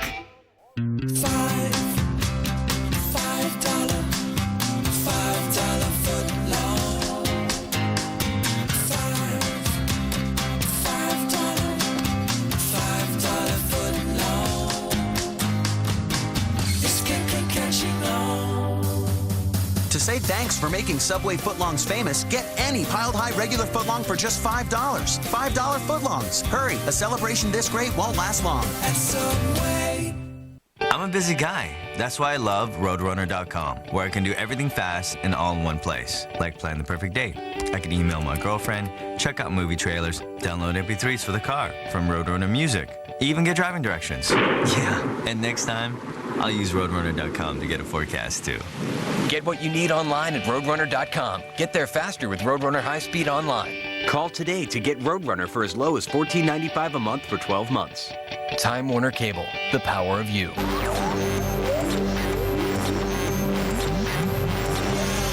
Time for you to shine, baby. Speaking what's on everyone's mind. And that is a recurring theme. You are listening to the Bubba the Love Sponge Show. The complaint line is open. Really? 1-877-BUBBA-FU. Previously on the Bubba the Love Sponge Show. She started doing A, and she said, okay, if you want more, it's going to cost you. And I said, whoa. And I stopped, and I walked outside. There's the realization that I'm with a hooker. I walked outside, and they seen the netettes, and I said, can y'all help me? You got $20 I can borrow? Now, hold on. So now you lumped those poor innocent girls into your shadiness? I wanted to get out of there, so I needed an scapegoat, and they kind of helped me out. I know, but I mean... An scapegoat? What the hell is an scapegoat? It's a goat that you ride on to escape in a situation. If you're ever in trouble, just call out for an escape goat. And go. And sometimes you'll get like... Hopefully, it'll have a saddle on it, and you can get on it, and you can get it out. Even my stupid ass knows that it's a scapegoat, you jackass. You are listening to the Bubba the Love Sponge Show. Intern at Bubba the Love Sponge Show, the radio show, ran into Linda Hogan on Clearwater Beach on Sunday, and she passed out on a bench on the beach in the middle of the day on Sunday. Did she pass out or sleeping? Well, okay, according to their website and to them, she was drinking wine, stumbling around the beach, finally passed out on a bench for about an hour. I have a picture that's from farther away. You can clearly tell there's no one around her on the beach. She's like by herself on a bench.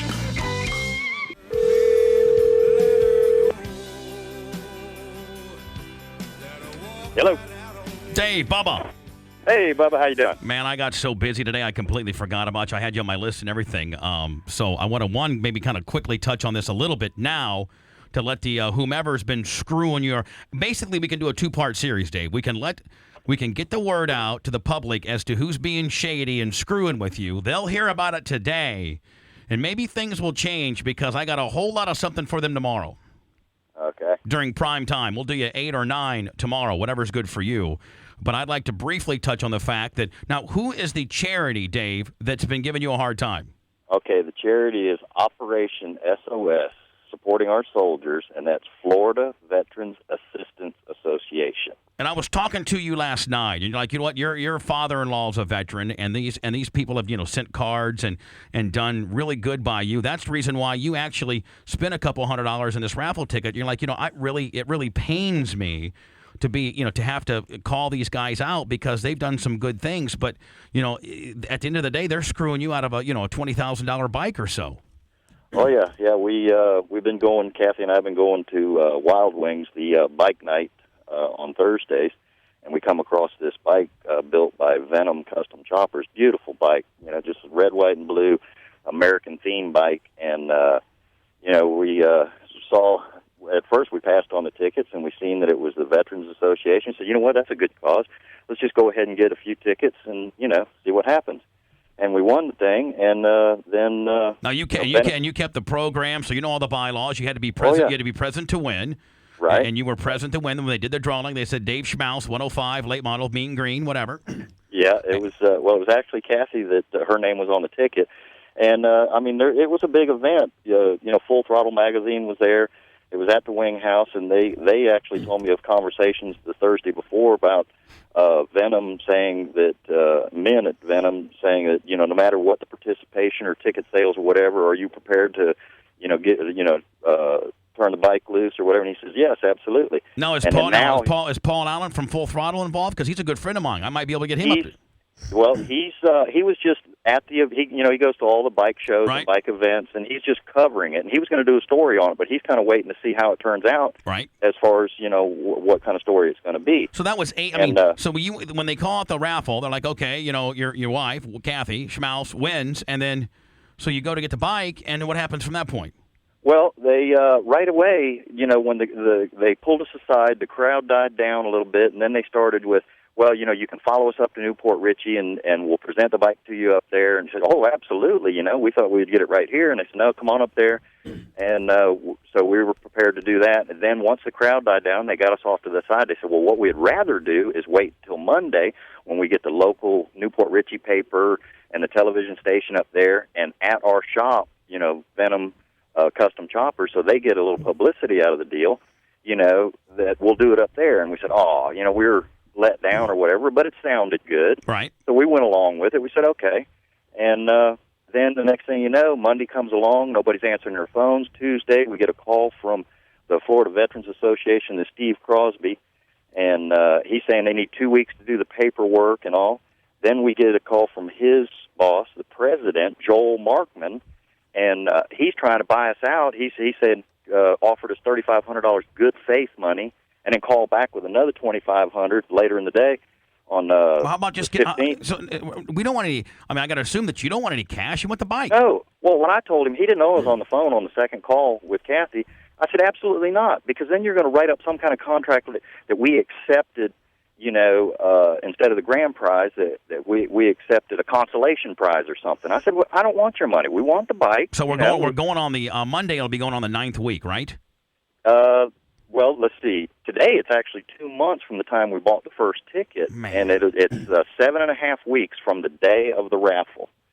And Venom is basically holding the bike hostage until the Florida Veterans Association fulfill their obligation. They were supposed to supply the parts to build another one or the money to build another one, and they haven't. All they've supplied is a frame and a few odds and end parts. Now, Dave, I mean, so what's the latest round of talks that you've had with whom?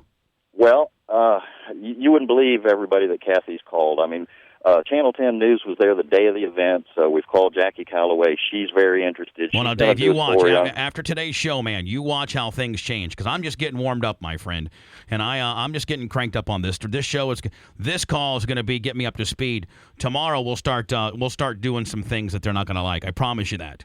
We've called the Consumer Protection Agency. I've got an attorney ready and waiting, and we've called a whole bunch of people, and everybody says it's a slam dunk. They've done you wrong.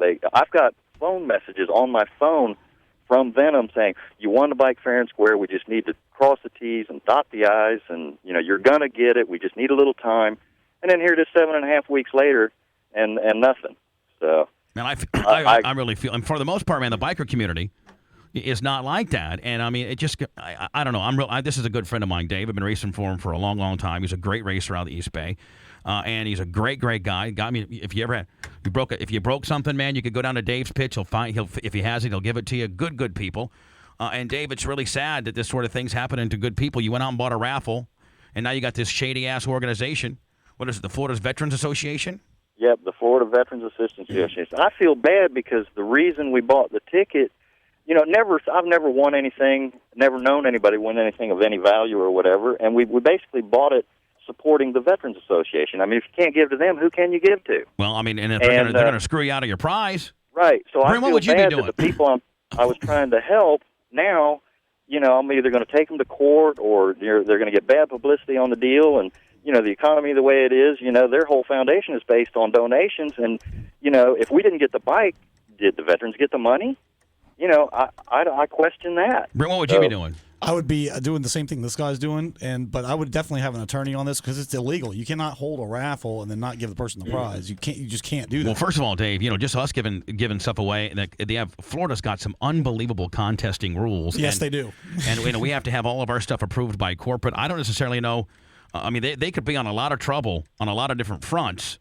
I need to get Stephen Diaco on this or Kevin Hazlett. You wouldn't believe the pile of information we've kept, times, dates, and all the players involved, and a record of everything. And I didn't want to step on. I called you guys first.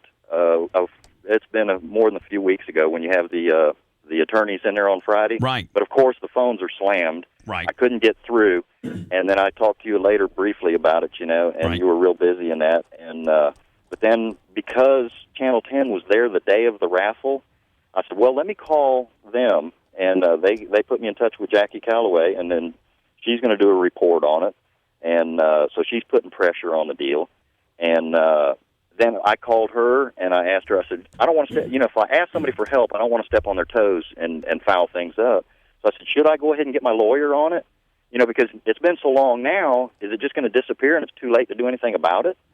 Well, Dave, let me ask you a question. Can I have my guys call you later today, and we can maybe get the information from the forefathers of the Florida Veterans Association, so I can start maybe? I tell you what, I will bring all the paperwork I have, the color brochure, the program of the day of the event, and everything I got, and hand it to you and show it to you and go over with, because it's very lengthy. If you know the whole deal and all the the ins and outs of it, it's just incredible that they haven't. Well, I'm going to give your information to Brent. I'm going to have him call you because I want to maybe try to interview this guy, Brent, this president who offered of this association that offered Dave $3,500, and I'm going to ask him what that meant. Right, and I told Venom about that, and they said, well, had they offered him that money instead of me and another contract that they would be good for it in the future, that he'd go ahead and cut the bike loose. Well, I don't know necessarily how good their word is on future contracts. So exactly, and everybody has, from the time of the event, they've been stalling and just double talking and just trying to buy time. And I don't know if they hope we'll go away or the problem just solves itself or what. They probably, Brent, I'm not saying these people, but some people who have raffles probably maybe anticipate that the guy will eventually go away, and they kept all the money. I'm sure that evidently happens. They don't know me very well because I'm a man of my words. And this old redneck and hillbilly racer. That's right, buddy. Cabinet maker during the week, racer on the weekend, my friend. Well, you know what? I'm just a simple cabinet maker, but sometimes we put cabinets in very high-end homes, and this attorney I have, is real good. And, well, you know the cabinets we do. Yeah. We did Hamill's kitchen. I won't hold that against you. That turned out real nice. Anyway, listen, Dave, I'm going to have Brent give you a call today. I want to get this guy's information, and then I'll probably try to do a little follow-through for you, and I'm going to get on this because I want to get your bike, my friend. You want it fair and square, and I'm sick of this bull crap of taking care of good people, especially under the guise of a charity. You know what I'm saying, Brent? It's bull. It's definitely. Anyway, Yeah, Dave, I'll have Brent call you later today, okay, bud? All right, thank you. Thank you. Spice, how mad would you be on that? You want a $25,000 bike, and they're making you wait 9 weeks, giving you the runaround, offering you a buyout. Oh, I'd be pissed. Sure. It's your bike. And it's a regular good guy, too. Ned, what would you be doing? By the way, Ned, I'd be breaking stuff. I got a little issue with you. I thought I maybe end the show with it. Just came up to my attention. Yeah. Yeah. Do you have any idea what I might be mad about with you? With you, and that maybe hold on, maybe you should ask me when you're going to do things like this. Do you have any idea what I'm mad about? No idea what you're talking about. About your boots that you put on eBay? Yeah. And the problem is? You're saying you put Ned from the Bubba Show. Am I Ned from the Bubba Show? Yeah, you are. Are they my boots? I mean, yeah. What's the big deal? I mean, just a pair of boots. Well, you need to let me know. I mean, you selling your chair, I figure I'd start throwing all my junk on eBay. Yeah. Every last piece of crap I own. What's the bidding at? Oh, it's way up there. So you better get in now. Way up there. $13.95 right now. What kind of shape are these boots in? What kind of boots are they? Hey, what a dick. Boots I used to wear when I drove a truck 20 years ago. Ned, I do not want to start precedent. You know, the chair was, it's a big deal. Something that I use every day on the show. And you haven't worn these boots for 20 years. You know, you're bamboozling people. Well, you get what you pay for. It says it right there, Ned's old work boots. Yeah, well, Spice, have you seen the link yet? Have you seen? Did you do a search on eBay? No, I'm typing it up right now. I can only imagine how he self-promoted and the things that he has said. Trying to make it, times are tough, boss man. Right, times are tough. Your paychecks have not gone down, and you get paid every other Thursday, my friend, along with your Bubba Palooza money, along with your endorsements and your bail bonds place. Look at him mugging with his boots. Integrity bail bonds. Here's your chance to own a piece of history. Ned's work boots. Hold on, I'm coming over there. Dried farm animal DNA included free. They are downright rugged boots worn by Ned in his farming days. Boots are size 10 extra wide. They are worn, but not worn out. They still have a lot of tread left on them. I will include an autographed picture of Ned wearing the boots. Look at this. Look at this. Look at this picture of with his Daffy Duck prison tattoo on his kit car. And then look at this with the kit car. Yeah. This Cruella DeVille ride. Ned, that's pretty cool, huh? It's horrible. It's horrible. I mean, it's horrible. $13.49. Yeah, and the reserve's not met yet. Hey, so Ned, my chair got $3,000, bitch. That's good for the show. Your boots getting $13.95. $13.49. Shows you how crappy you and the possible show Well, can you be. plugged the hell out of your chair. This is the first plug I got. Well, just wait and see tomorrow how much these boots are going for. It'll make your head spin, buddy. My boots, triple digits at least. Mike, Riverview. Hi. Last call. Got to go. What's up, Mike? Hey, Bubba. I bought you some lunch the other day. White Boys Barbecue. I just want to know if you liked it or not. What's that? Oh, White Boys I bought Barbecue? you some lunch the other day. White Boys Barbecue? Well, that was great. Get that barbecue out of your mouth. That banana pudding was the best banana pudding I've ever had in my life. What's your place called? White Boys Barbecue? Yeah, White Boys Barbecue. Where's Over it in at? Riverview, right? It's in Riverview. Is it a store or you just got a catering deal? I just started out. I just got a catering deal, and I smoke meat, pork. I think you smoke a lot of things. You smoke meat, huh? I think he's got a mouthful of smoked meat. I think you're smoking something right now as we speak, buddy. You sound high. You sound high. No, I ain't high. I'm at work, man. All right. Now, you guys got a website or anything? Yeah, it's White Boys Wet Paint. It's a generic website because we're just starting off. So White Boys Wet Paint? yeah, it's hold on. I'll bring it up here. WhiteBoysBarbecue.wetpaint.com. What? Or you can just visit them at 11714 Wallerson Road in Riverview. Now, what's your website, White Boy? It's WhiteBoysBarbecue.wetpaint.com. Now, what does wet paint got to do with barbecue? I don't know. It's a generic website my wife just made up. Oh, okay.